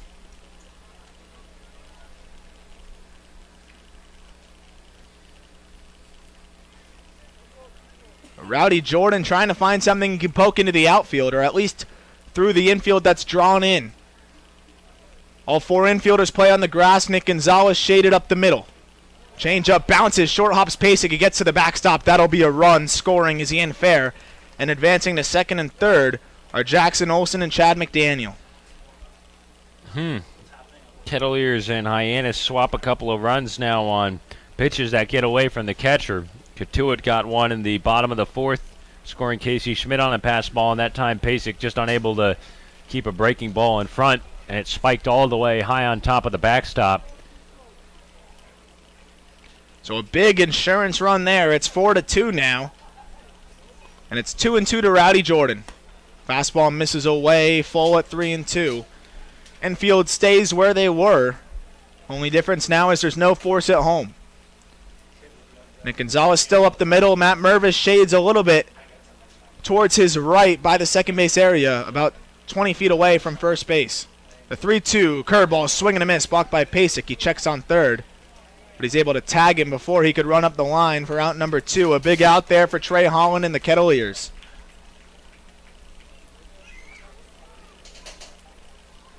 So Rowdey Jordan goes down swinging on a slow bender, and it's Anthony Servideo, the left-handed hitter. He already poked a double off the wall over the head of Christian Robinson in the second. First pitch curveball, too much bite. It's 1-0.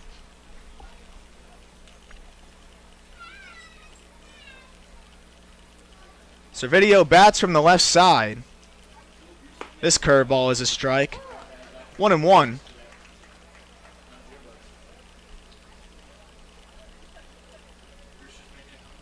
Servideo just 153 on the year as he swings at a curveball, fouls it back. 1-2.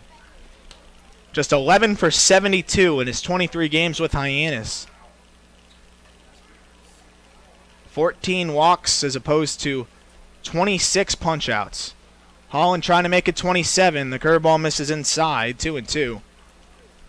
This is the guy that Holland wants. On deck is Jordan Westburg, the best hitter on this Hyannis ball club, and possibly one of the best hitters in the Cape. The 2-2. Curveball misses low. It's full at 3-2.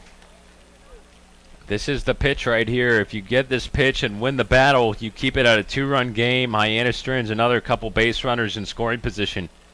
Payoff pitch. Fastball lifted out into right field. Robinson going back towards the wall, puts his arm out and makes the grab right against it for out number 3. So Servideo gives it a ride, but just not quite enough juice. It ran out of gas right before the wall, and the Kettleers are able to limit the damage to just 1 run. It's 4-2 now in favor of Hyannis. We'll go into the home half of the 5th. You're listening to Cotuit Kettleers Baseball on the Cape Cod Baseball Network.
They're trying to chase 2 here. It's 4-2 in favor of Hyannis. In the bottom of the fifth, it's Nick Gonzales, Matt Mervis, and Casey Schmitt against Trevor DeSantolo, the southpaw who came in relief for Tommy McCollum, who went 3 1/3. First pitch to Gonzales, misses away. McDaniel tried to bring that one back. Gonzales hit a solo shot to opposite field, just over the 320 sign over and right down the line, just to the left of the foul pole. The 1-0 to Gonzales. That one stays too far outside as well. It's 2-0. That home run by Gonzales in the third, his 6th of the season, that leads the team, and his 5th at home. A guy that's just loved to hit here at Lowell Park all season long. Ahead 2-0 here. Jackson Olsen playing in at third. Pitch is lifted out into right field. We'll see if Goodman can get there in time. He ranges towards the wall and makes the grab right in front of the 320 sign. Unfortunately, this time it was about 10 feet shorter than the ball he poked out. Yeah, basically the exact same spot for Gonzales from the home run back in the third. His opposite field swing and power are just beautiful. Really, really nice. So it's Matt Mervis now. The first baseman from Duke, 0 for 2. Mervis had 2 hits for the Kettleers yesterday, the only player with a multi-hit ball game. He doubled and singled. That's a line drive into center field, a base hit. Matt Mervis stays hot. And the Kettleers have the tying run at the plate now in the 5th inning, and we'll have a pinch hitter. It's Mason McCorder. So McCorder will pinch hit for Casey Schmitt, who was looking hobbled still the rest of the ball game after getting hit below the belt by that hard ground ball. And it looks like Coach Roberts is probably erring on the side of caution. Yeah, this is not a bad sub at all. Mason McCorder has seen the ball well at the plate. Got to imagine that he'll play first base for the rest of the game, and then Mervis will move over to third base. So McCorder now at the plate. He bats from the left side. He's been swinging a good bat for the Kettleers. 345 in his last 10 games. The pitch, foul tipped into the glove, strike 1. McCorder comes in for Casey Schmitt, who actually singled in his last at-bat. But you mentioned it during your call, Sam. He was hobbling still into home plate, and I think Coach Roberts took note of that. The 0-1 to McCorder, lined into right field, a base hit. Mervis round second. He's going to coast into third. There's no throw. It'll just come into second base. And the Kettleers have runners on the corners with 1 away here and a chance to chip away at the 4-2 deficit. Once again, next man up for the Kettleers off the bench. That's when your depth really helps you, and Mason McCorder answers the call at the plate with a nice single to the pull side in right field. Good base running by Mervis to make it a 1st to 3rd trip, and now you got runners on the corners for Parker Chavers, who's really due. Station to station there. Mervis able to get to 3rd. McCorder now on 1st. Chavers trying to get the run in from 3rd or maybe do some more damage. Tying run stands on 1st. Go ahead run at home. 1 away here, bottom of the 5th. Fastball, strike 1, 88 from DeSantolo. Parker Chavers, a guy who's done most of his damage, just about all of his damage against right-handed pitching, looking to do some here against a lefty. Just 1 extra base hit against southpaws. His 10 other extra base hits came against righties.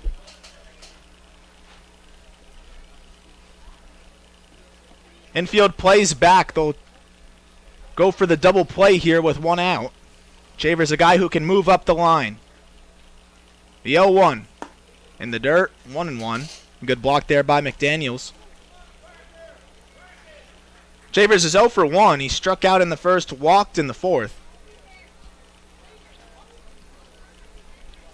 He was ultimately stranded at 3rd, and a bases loaded opportunity where Adam Oviedo grounded out to the pitcher at the time, Tommy McCollum. The 1-1 pulled foul off the first base dugout, 1-2. Chavers was way ahead of that 84-mile-an-hour breaking ball. So Chavers trying to put the ball in play here. Mervis on 3rd, he singled. He advanced to 3rd on the single by McCorder. Runners on the corners, 1 away. Chavers behind, 1-2 on deck is Christian Robinson. The 1-2. Curveball again blocked by McDaniel's 2-2. And Chavers is not alone in only doing damage against right-handers. Kettleers as a ball club have scored 4 times the runs against right-handed pitching and just double the at-bats. 2-2. Pick off over to first. He dives back.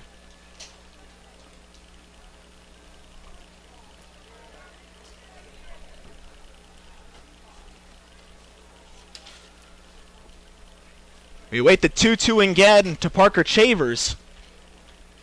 Big lead from McWhorter at first. He stays still, though. That's lifted out into left field. We'll see if it's deep enough. Mervis not the fastest at third. He tags, and he's going to try and score. He comes in. The throw will actually come into second. They don't even try on Mervis there. Looks like Trevor Hauver didn't think he had a chance. Interesting. He hesitated, too. I don't think he knew the situation 100%. He never even looked at home. Surprising, that fly ball was pretty much straight away left field. Hauver did not need to go back much at all. But the Kettleers will take it. Of course, with the throw coming into second, McWhorter stays at first, but they bring themselves within 1 run. Sack fly and an RBI for Parker Chavers, his first of the ball game. And now Christian Robinson at the plate. He lifts one out of play, 0-1. Overcast here at Lowell Park. It's now 6:40 local. Rain in the forecast for the next day and a half. It's supposed to start in this evening now as we'll get a meeting between the pitching coach and Trevor DeLate. Clouds have rolled in. It was a hot day to start, flirting with 90 degrees plus. But now you can't see the sun. It's hiding behind a white blanket above us. Probably a relief for most of these fans who were fighting the heat, us included here in the booth. It's cooled off now with the sun hiding just about 80 degrees. Yeah, it looks like the rain's going to come in for good at about 2 or 3 a.m. tonight. The chances spike from 15% right now to around 40% the next hour. And we'll see what happens for tomorrow's game at Falmouth. We can only pray that it just gets it all out of the system in the morning and nothing else comes throughout the early morning or afternoon. 6 o'clock start tomorrow at Falmouth. Swing and a miss on the curveball, 0-2 to Robinson, who's 0 for 2 in this game with a pair of flyouts. 1 to right field, 1 to shortstop. Cam Hill waits on deck. DeLate 1 strike away from keeping this game at 4-3 and stranding McWhorter at first. The 0-2 pitch. Swing and a miss. Got him on a changeup, strike 3. But the Kettleers get 1 back. It's 4-3 in favor of Hyannis as we go into the 6th. You're listening to Cotuit Kettleers Baseball on the Cape Cod Baseball Network.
Three against the Hyannis Harbor Hawks. Glad that you're with us today. Sam Niederman and Arm Layton.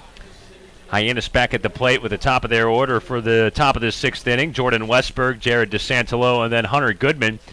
Trey Holland, the lefty. making his third inning of work on the mound out of the pen. First pitch to Westburg, pulled the string on him with an off-speed pitch, 0-1.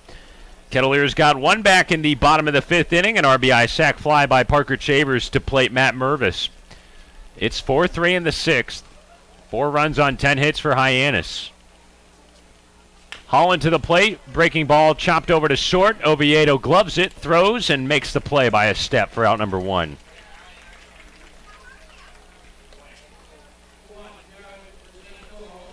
Westburg retired, 1 down with nobody on in the top of the 6th inning.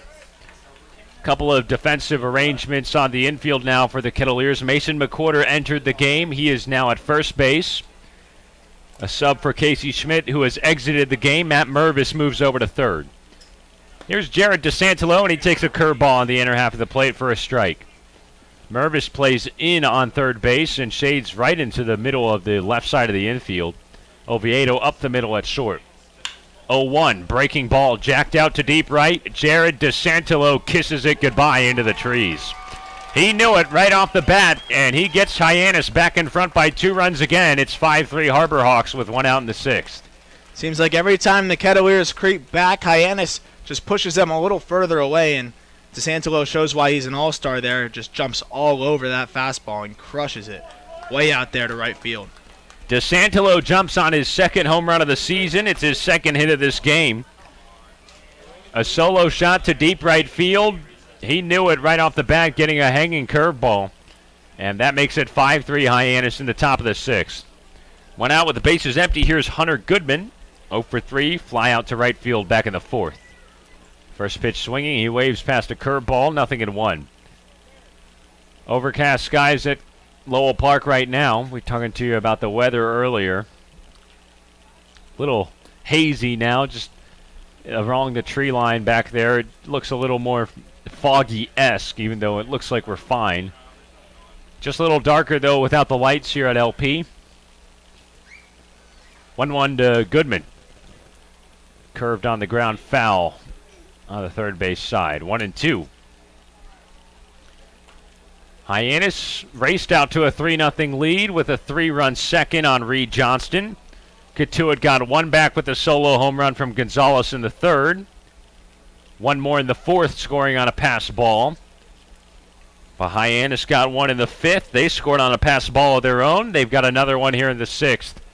A solo shot to right field by Jared DeSantolo. It's 5-3. 2-2. Laser line drive, left field, but it's playable for Chavers. That's out number 2. Goodman flies out to left. Holland recovers on the mound. 2 down now with the bases empty. Hyannis by 2, 5-3, and Trevor Hauver at the plate. Hauver, the left-handed batting left fielder, he's 0 for 3. Popped out to third in the 1st inning, struck out in the 3rd. And grounded out his last time up in the 5th. He takes a bender at the belt for strike 1. Cotuit trying to avoid a 3-game losing streak. Hyannis giving him all they can handle in the 6th, leading 5-3. 0-1 fastball popped up into the parking lot, foul out of play.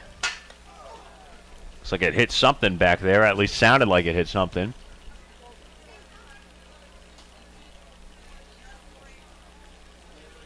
Base is empty with 2 away. Holland winds up. 2-strike pitch. Curveball dips down and in at the shins. 1 ball and 2 strikes on Hauver. Have to feel for him a little bit. A 2-year man in Hyannis. Was a part of their 2nd place team in the West last year. Now they're at the bottom of the barrel with just 6 wins. He hits one hard just past Gonzales, who died for it at 2nd. And it goes into right field for a 2-out single. Yeah, it's like a Jekyll and Hyde here with Hyannis. Probably came back assuming they'd be competitive again, and it's just been a really tough year for the Harbor Hawks. But they look good today. They definitely don't look like a 6-23 team so far in this ball game. They're fighting for their playoff lives. They're 5.5 games out for the 4th and final spot in the Western Division. Bourne leads them by 5.5 games. Bourne's just 12-17. Hyannis 6-23-1. The Harbor Hawks have lost 4 in a row, including a 4-3 defeat last night at Harwich. Next man up, Ian Fair, big right-handed batting first baseman, and he takes a breaking ball on the outside corner for a strike. Fair's 2 for 3 with a couple of singles. He was thrown out at home trying to score on a hit back in the third. He scored back in the fifth on the pass ball. 0-1, sliced off foul. It's 0-2. Cotuit shifts the infield again. Nick Gonzales swings over a little bit towards the middle at second base. McWhorter holds on the runner and Hauver at first. Tons of space on the right side of the infield. 5-3 Hyannis, 2 outs and a man on in the sixth. Holland holds at the letters, leg lift, there goes the runner. Fastball in the dirt, throw down from Pasek, swipe tag from Gonzales, but not in time. 1 ball and 2 strikes now on Fair. Credit Trevor Hauver with a stolen base to get into scoring position. Hyannis has extended their lead to 2 runs again. A solo jack by DeSantolo in the right field makes it 5-3. Man on second with 2 away. Gonzales holds. Holland looks back. Hauver shuffles off. And a 1-2 fastball grounded right into center field. Hill sprints in for it. He fields it on the ground. Here comes the runner, and Hauver throws up the line, and Hyannis takes a 6-3 lead on a 2-out RBI single by Ian Fair. It actually wasn't a bad throw from Cam Hill. It had a chance, but it just hit the side of that mound and ticked over up the line, or else that could have been right about towards home plate, or at least a little bit up the line, but there would have been a shot at the runner at home. Ian Fair continues to crank out hits for Hyannis. He's now 3 for 4. That RBI makes it a 6-3 game. Hill came in. He knew he would have a play at the plate, judging by the way that he rounded to that ground ball single. But it did grace off the edge of the mound, and that caused it to jump up the third baseline, and there was no play or tag for Pasek at home.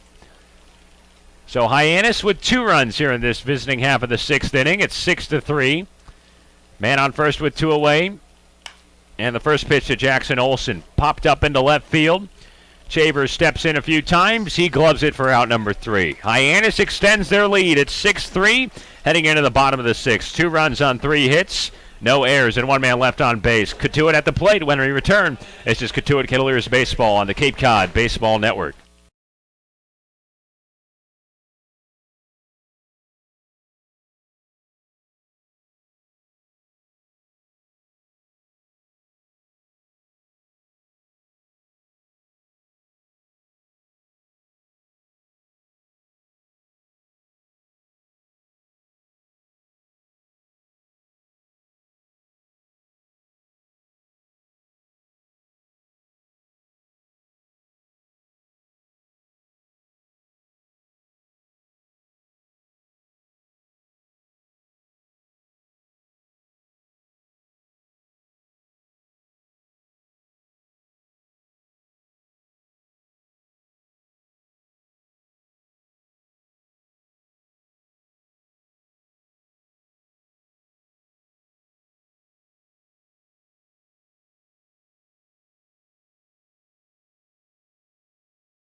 And Superior Carrot. Glad that you're with us on a Wednesday in Cotuit. Cavaliers trailing 6-3 against Hyannis. We're in the bottom of the 6th. Trevor DeLate, the left-hander on the mound. Middle of the Cotuit lineup due up next. Cam Hill, Cody Pasek, and then Robbie Martin. 6, 7, and 8. Sam Niederman and Aram Layton. And a special happy birthday to Aram. It's his 22nd birthday here in the booth. Hope you've had a great day, my friend. Thank you very much, Sam. It's hard to beat a birthday at Lowell Park here. Hopefully the Cavaliers can play a little bit better against last place Hyannis, but other than that, it's been great. You thought you had a guaranteed birthday win coming into today. I'm not going to lie, and Coach Roberts did say never overlook any opponent. That's something he's mentioned a few times, but I'll be honest, I might have overlooked Hyannis a little bit here, and at the end of the day, these are all talented players that are in the Cape for a reason, and they're showing it. Cotuit's in a 6-3 hole in the bottom of the 6th. Cam Hill is even in the count. 1 ball and 1 strike. It's Arm's 22nd happy birthday to him. Make sure that you give him your best wishes on Twitter. What's your Twitter handle? Aram Layton 8. ARAMLEIGHTON 8. Yes, sir. Thank you. That's the Twitter handle. Happy birthday to Arm, our Cavaliers broadcast member here in the booth. He's done an excellent job all summer long for us, providing all kinds of great perspective and It's his birthday today, his 22nd, and hopefully the Cavaliers can get him a win. A little tapper in front of home plate. McDaniel charges, guns it to first. Stretching catch by Fair, but it took him off the bag. Hill safe at first on an infield hit. Just the 6th one of the afternoon for the Cavaliers, and maybe that gets something started for a rally in the home half of the 6th. Well, Cam Hill can fly down the line, and the second he hit that little nubber, he knew he had a chance to beat it out. McDaniel had to rush it, and the throw tugged him off. I'd score that an infield single. And that's exactly what they did. Hill's aboard. He reaches for the second time in 3 tries. Here's Cody Pasek, 0 for 2. He flew out to center against Delayed back in the 4th. Mainer versus Maine matchup. A couple of Maine players at the plate here, and Cam Hill runs on the first pitch. A breaking ball in the dirt, and he beats the throw from McDaniel to steal a base. The little things there. Westburg's tag was phenomenal to even make that close. He picked it, and all in one motion was able to sweep that tag over.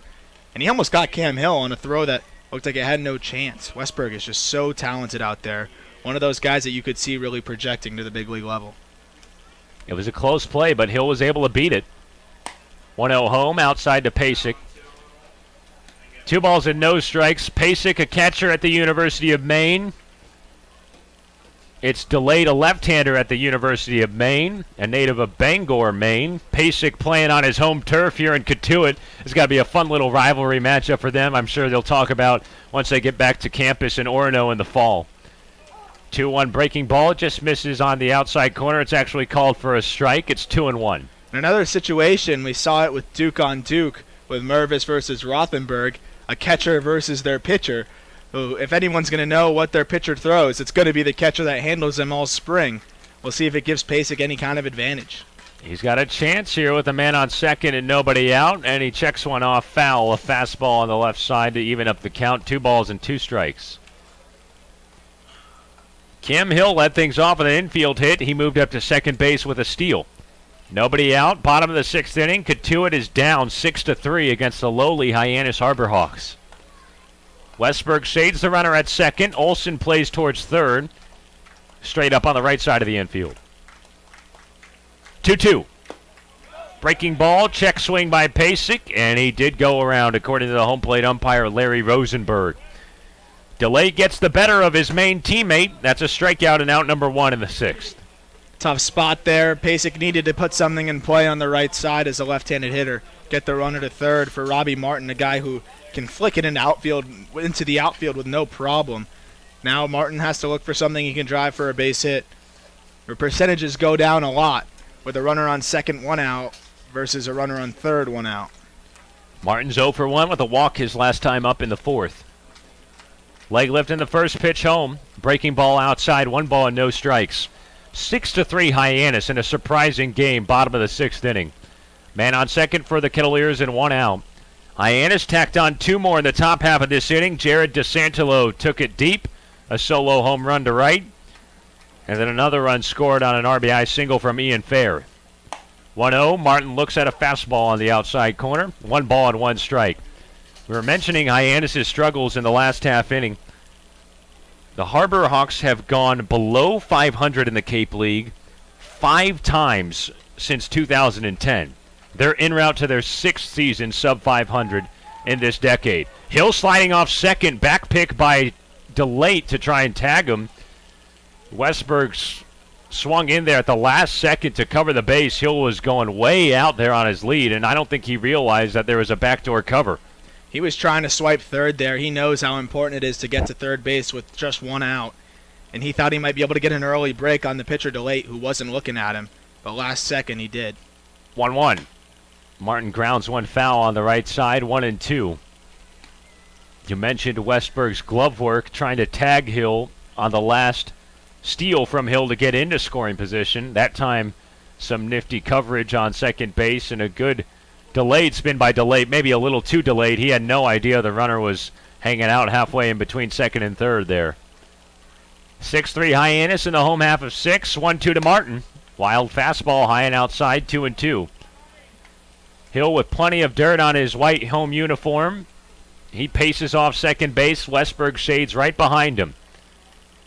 Cam rounds off the bag, waits for DeLate to get set. He looks in and now comes set. Cam works back into the baseline. Westburg backs off. 2-2. Wave and a miss by Martin. A strikeout for out number 2.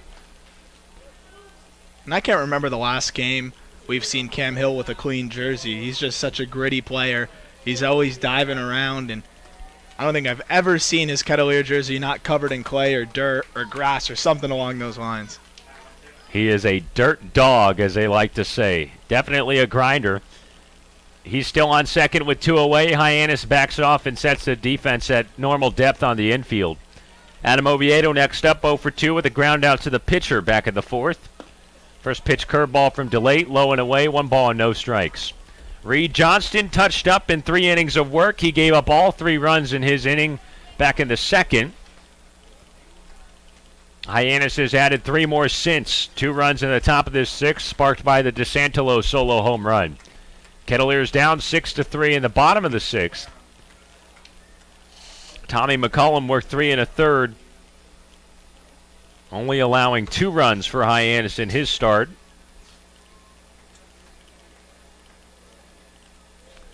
It's been delayed ever since. He worked around 1 run in the 5th.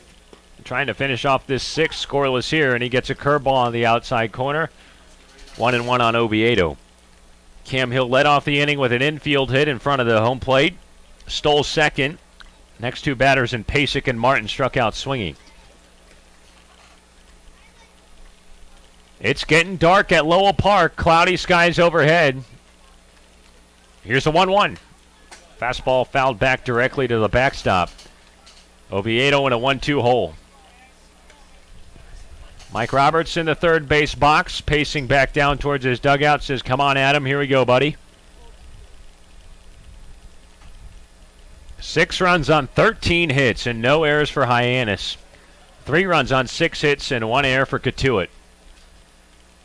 Runner on second in Hill with 2 outs in the bottom of the 6th inning. Time called at home plate.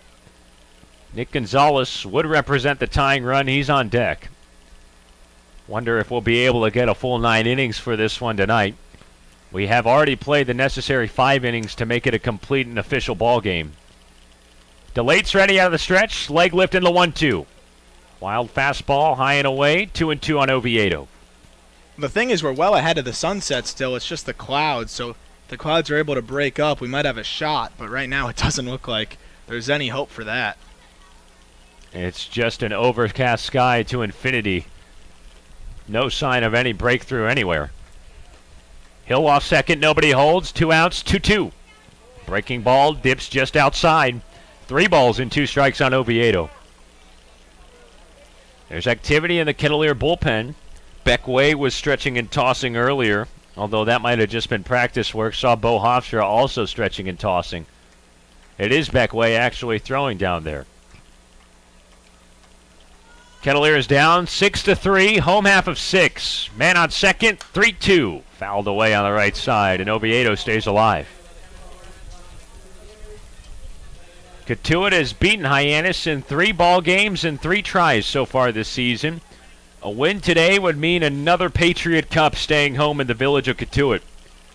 Hyannis trying to stay alive in the rivalry series and snap a 4-game losing skid. Nobody holds on Hill. Dirty uniform just off second base. 3-2. Fastball just low. Ball 4 to Oviedo, and that extends the inning.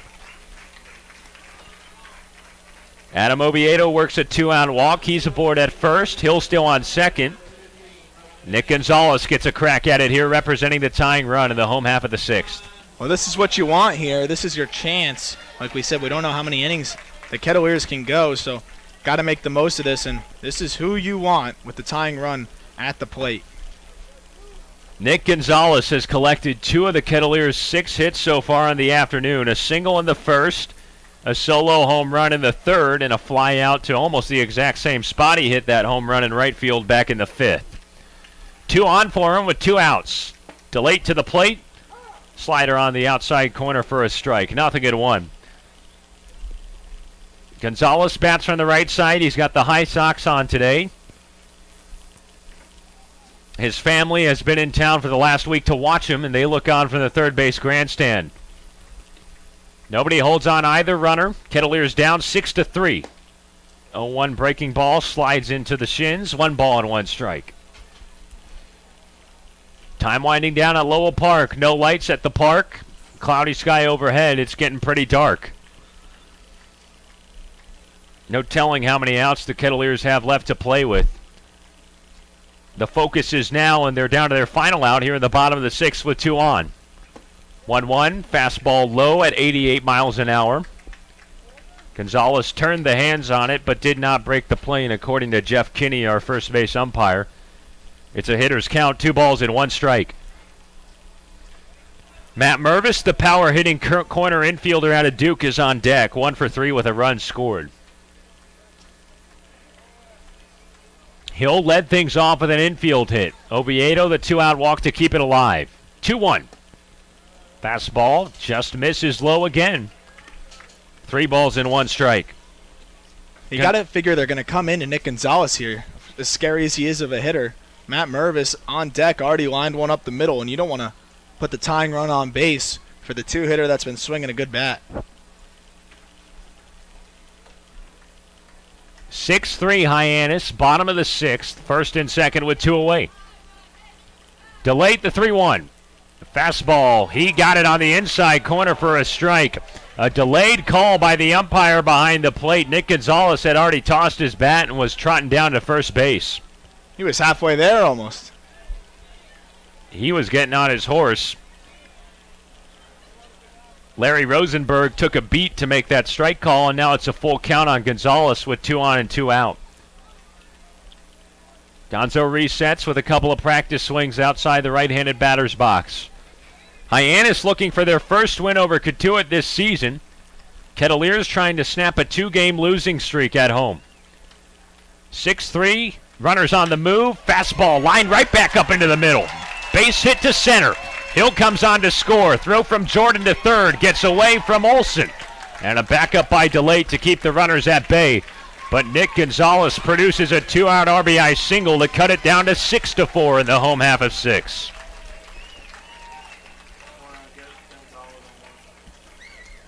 Nick Gonzales with his 3rd hit of this ball game, his 2nd ribby, and it scored Cam Hill from 2nd. Adam Oviedo slid into 3rd. Rowdey Jordan threw it that way. It got behind Jackson Olsen and ricocheted off the Kettleer dugout. DeLate backed him up at 3rd. Otherwise, Oviedo might have had a chance to go home. Now Chad Gassman comes out to the mound. He wants to go to the bullpen. 2 in scoring position for Cotuit with 2 outs in the bottom of the 6th inning. It's still 6-4 Hyannis, but a new Harbor Hawk pitcher set to come on, and we'll get you that name on the other side of this break. RBI single by Gonzales. We've got a little bit of a ball game brewing. Not much light here at Lowell Park, but we'll keep on playing. New pitcher when we come back on the Cape Cod Baseball Network.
back to Lowell Park. It's a new pitcher on for Hyannis. The Harbor Hawks bring on a lefty, Jonah Scalaro from Florida State. He has struggled so far, just like much of this Hyannis pitching staff this year. 5 appearances with a 7.04 earned run average. He's on to face Matt Mervis. Nick Gonzales with a 2-out RBI hit to pull the Kettleers back within 2 runs. It's 6-4 Hyannis with 2 in scoring position and 2 outs in the bottom of the 6th. Mervis representing the go-ahead run. It's getting dark at Lowell Park with the clouds overhead. It does not look like the sun's going to come back anytime soon, so who knows? Could this be the final full inning of this game? We might get to play 7, but I imagine we'll probably be cutting it close with that. Scalaro ready at the belt. The lefty goes to the plate. First pitch breaking ball outside on Mervis. 1 ball and no strikes. Mervis 1 for 3 today. He singled and scored a run back in the 5th. And Sam, that's the reason why the Kettleers have to do it now. You can't be playing the waiting game with time. You don't know how many innings there are left. This is your opportunity. 1-0 curveball poked the other way, but foul. 1 ball and 1 strike on Mervis. Cam Hill started this thing off with an infield hit to the pitcher. He stole second. The next 2 batters struck out in Cody Pasek and Robbie Martin. But Adam Oviedo has worked to a full count 2-out walk to make it first and second for Nick Gonzales, who singled in 1 run. 2-1 now on Mervis. Another curveball from Scalaro, but he can't find that outside corner. Gonzales is on second, advancing on the throw for his RBI hit. Oviedo on third. Infield plays back and straight up. Same thing with the Hyannis outfield. Kettleers down 6-4, 2-1. Fastball zipped in on the outside corner right at the knees. 2-2 on Mervis.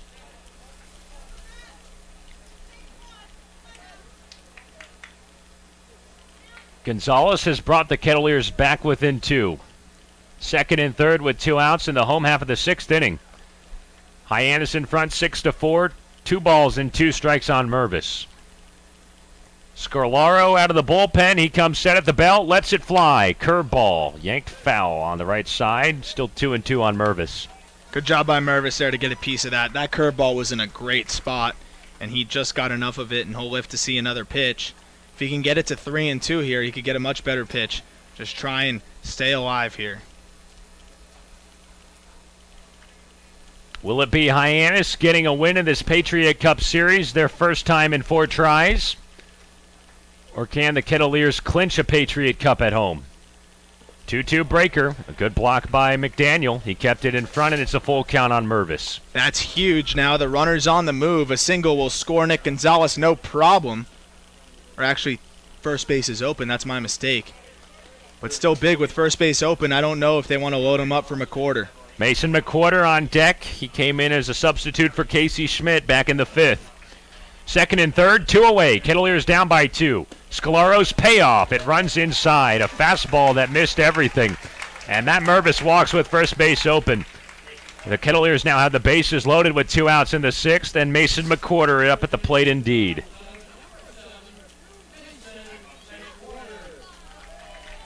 Scalaro can't find the zone against Mervis.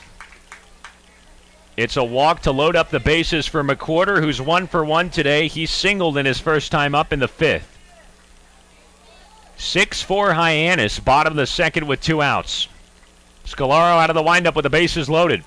First pitch fastball, just a tick outside, 1-0 on McQuarter. Gotta imagine this is the last opportunity for the Kettleers, given the darkness situation at Lowell Park and the overcast sky overhead. 1-0. Fastball, grounded hard, right side, base hit. Oviedo scores. Here comes Gonzales. McQuarter has tied it in the 6th.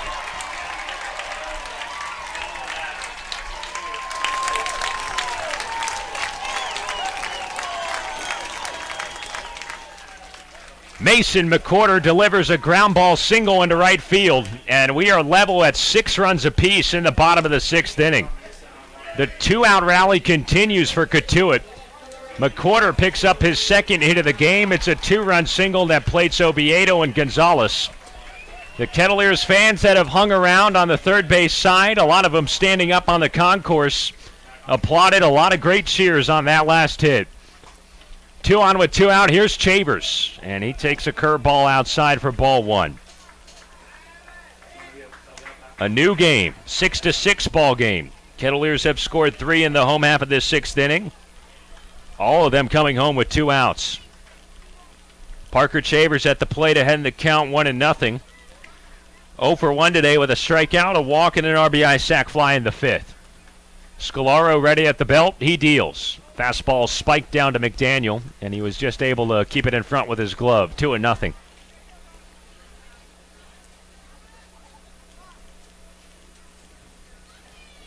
McQuarter, the runner on first base. Mervis on second.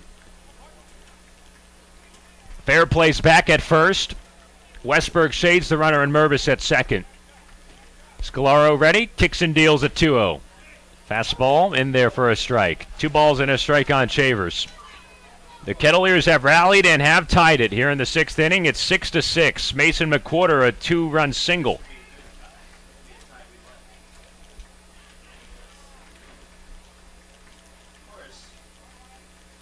Scalaro's set. He looks back to Mervis at second. Westburg backs off, and the 2-1 is shot foul on the right side. 2-2.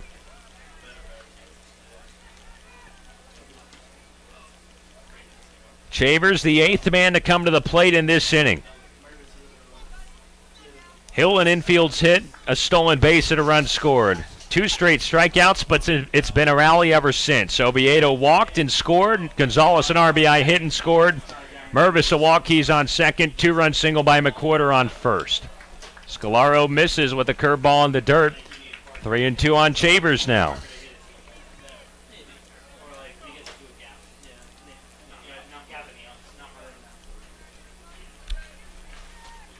6-6 game, bottom of the 6th. McQuarter on first, Mervis on second with 2 down. And now the runners will be on the move. Here we go, 3-2. Fastball roped into the right. That's down for a base hit. Mervis waved around third. Some trouble for it and right by Goodman. Here comes McQuarter. Cutoff throw from Olson. Tagged by McDaniel, and they did get the trailer. But the Kettleers take the lead on an RBI hit by Parker Chavers to go up 7-6 after 6 innings of play. What a swing there by Chavers. He absolutely crushed that into right field over the head of the second baseman. And a huge hit there. This Kettleer team has no quit, and we've seen it all season long. Well, it was a good throw. 9-4-2, actually, Anthony Servideo that made that cutoff throw to the plate. And the tag by McDaniel. And now let's see what the umpires say. All 3 of them come together up the third base line to conference about the darkness here at Lowell Park. The whole Kettleer bench is up on the third base side awaiting a decision. They're ready to rush the field on a potential walk-off.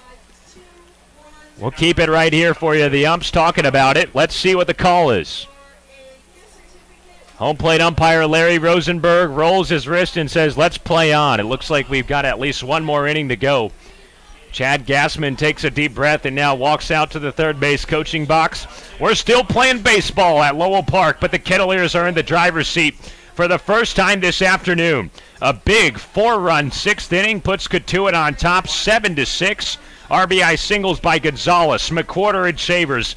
And that's how Cotuit gets in front. Kettleers back in the field with a chance to close it down. Top of the 7th coming up on the other side of this break. This is Cotuit Kettleers baseball on the Cape Cod Baseball Network.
7-6, a 4-run sixth inning for the Kettleers.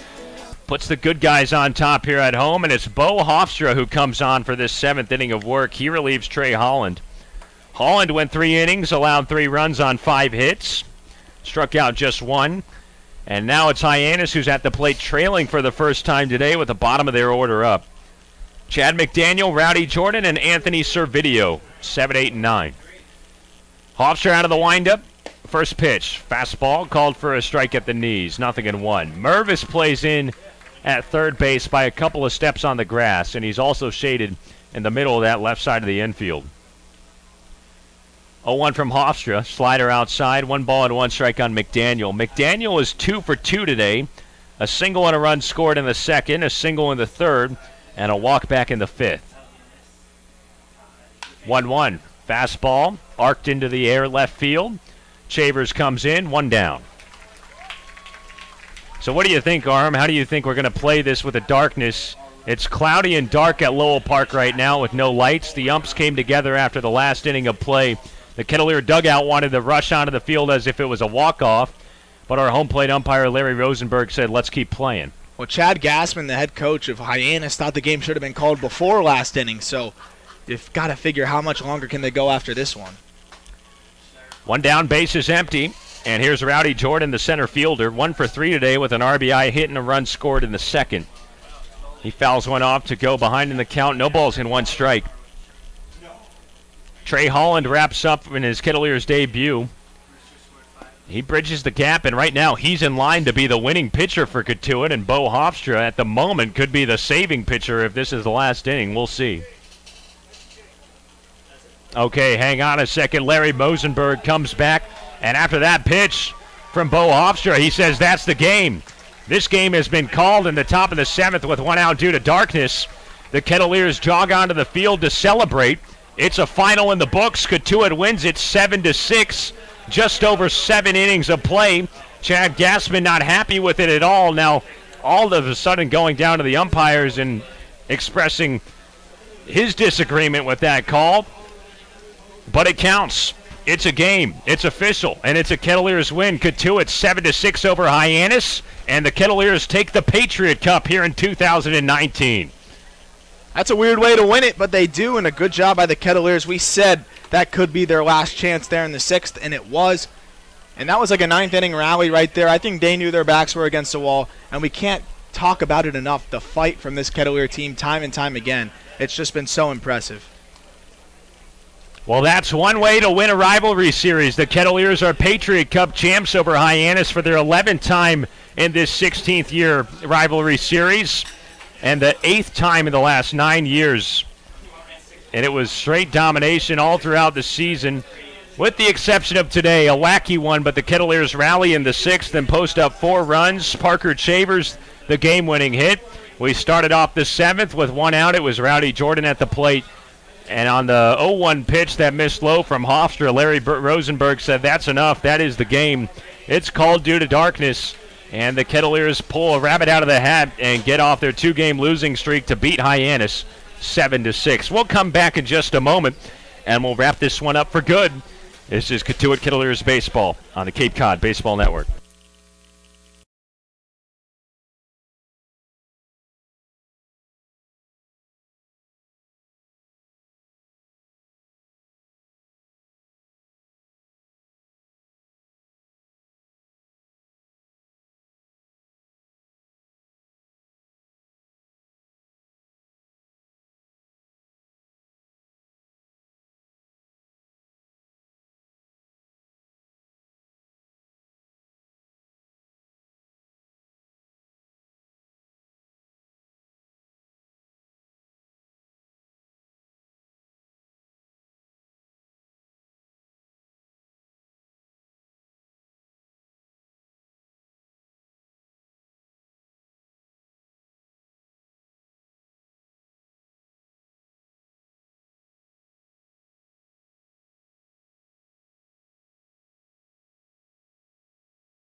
Cotuit wins it over Hyannis, 7-6, a wacky final in just over 6 1/3 of an inning. Sam Niederman and Arm Layton here to wrap it up. The Kettleers are Patriot Cup champions once again.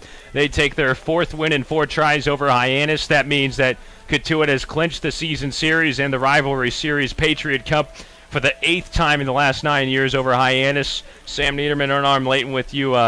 Arm, what a rally by the Kettleers in the 6th inning. 4 runs on 4 hits, and it was Parker Chavers who came up with the game-winning single. Parker Chavers came up with the big single, but it was everyone ahead of him. Mervis doing a great job of working in that bat to get it to him. Nick Gonzales, of course, with the single up the middle to keep the inning rolling, and all with 2 outs, as we saw Hyannis do earlier in the ball game. Both teams did their most damage with 2 away. We just saw the Kettleers celebrating. They were waiting after the end of the 6th inning to try and rush the field. The umpires came together to conference whether they wanted to have this game keep going or not. Everybody was on the dugout ledge ready to run out as if it was Game 7 of the World Series and the final out. Just great to see this team having a lot of fun. But it was Chavers who delivered the game-winning hit, and he actually got a little Gatorade bath and shower from the Kettleer teammates there at the end. A good celebration as now the team signed some autographs for some of the campers. It was another camp night here at Lowell Park, and Cotuit gets off the losing streak and picks up a win over Hyannis. It started off a little rocky. Reed Johnston began the game and went 3 innings, allowing 3 runs on 8 hits. He did strike out 5, walking none, but Hyannis was just seeing the ball well early, Aram, and they were up 3-0 through 4 innings of play with 8 hits, and it just looked like the Kettleers weren't getting anything going, and they responded well. Well, Reed Johnston was really struggling there. And in the beginning, he looked great in the 1st inning, but they were able to rattle off 5 straight hits with 2 outs, and he just wasn't missing bats like he was in his last start over at Harwich. And I think the big problem with that was he wasn't mixing the changeup as well as he did in the 1st inning and as he did at Harwich. And that's how you were able to see the string of hits. And that was the big problem because not all of them were crushed out there, but they were just got enough of the barrel, and just hitter after hitter seemed like they were seeing the ball really well off of him. A big switch from what we had seen in his previous 3 starts. Parker Chavers might be the hero with the game-winning RBI hit. He finishes up the day 1 for 2 with a couple of RBIs and a walk, but Nick Gonzales really delivered once again at the leadoff spot. He went 3 for 4 with his 6th home run of the season and 2 ribbies in total. I mean, the opposite field home run was just a great swing. The first hit as well, the single the other way, another great swing. And then to battle 3-2 after thinking he walked, he comes back into the box. He was halfway up the line, regroups, and says, forget the walk. I'll take a single and 2 RBI, and he punches it right back up the middle. And he just continues to show how professional his approach is and the way he handles his game out there. And you can't forget about Mason McQuarter, who went 2 for 2 coming on as a sub for Casey Schmitt. He had an RBI single in the 6th that tied it, a 2-run single. How big was he, and just how has he done it at the plate over the last week or so after coming back after being sick for a little bit? Well, he's hitting .333 in his last 10 games since coming back from the flu. He's been huge, especially in those couple games that Nick Gonzales was out with Loperfido having to slide over to second. It really made it feel like it wasn't as devastating of a loss. And then, of course, today, Casey Schmitt getting removed from the lineup, one of the hotter bats for the Kettleers. He picks up the slack again for Casey and goes 2 for 2, like you said, when he came in, including that huge hit to keep the inning going. McQuarter is really settled in here, and he shows why he had such a great year at Georgia Southern. But another guy that's showing he can hit premier Division I pitching, even though they might play at a smaller school. Well, the Kettleers did it, and they found a way to do it. It's a final in 6+ innings. Cotuit hands Hyannis their 24th loss of the season. Hyannis drops to 6-24-1. The Harbor Hawks have now dropped 5 consecutive ball games. The Kettleers get out of a 2-game losing streak. Cotuit improves to 16-13-3 with the win. Next up for Hyannis, they're home against Wareham tomorrow night. And next up for the Kettleers, a road trip at Falmouth, a huge division matchup tomorrow night. First pitch at 6 p.m. and the pregame show starts at 5:50 p.m. Make sure you turn in early to hear from Coach Mike Roberts. 6 runs on 13 hits, 1 error for Hyannis, 7 runs on 9 hits, and 1 error for Cotuit. Trey Holland got the win today in his debut. He's 1-0. It was Jonah Scalaro who was on the hook for the loss for Hyannis. He is now 1-3. Bo Hofstra, we'll have to double-check this, is credited with the save, a 1-out save in the 7th, and that's it. So Bo Hofstra picks up the save. The game took 2 hours and 21 minutes. It was cloudy and humid 82 degrees. This one a final due to darkness. Kettleers win it 7-6, and Cotuit takes the Patriot Cup for the 8th time in the last 9 years in the process. A perfect 4-0 against Hyannis so far this season. Well, thank you for joining us again, and once again, a big happy birthday to my friend and partner, Arm Layton, here in the booth. He turns 22 today. My friend, you have a good time? A weird one, a wacky one, but we'll take a win.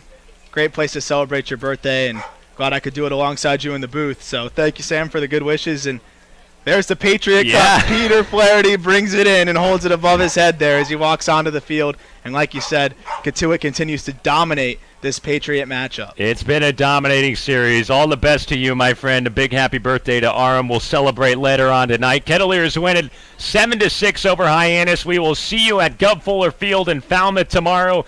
Get here early, 5:50 p.m. for the pregame show on Mixler.com/Cotuit Broadcasting. For our broadcast producers and directors, Josh Rothstein and Jacob Cohen. For the president of the Kettleers, Andy Bonaker. General manager, Bruce Murphy. Vice president, Paul Logan. Our broadcast supervisor, Martha Johnston. Our intern supervisor, Don Lassier. And everybody at the Cotuit Kettleers. For Arm Layton, I'm Sam Niederman saying good night. Enjoy the rest of your Wednesday. Talk to you down Route 28 tomorrow in Falmouth.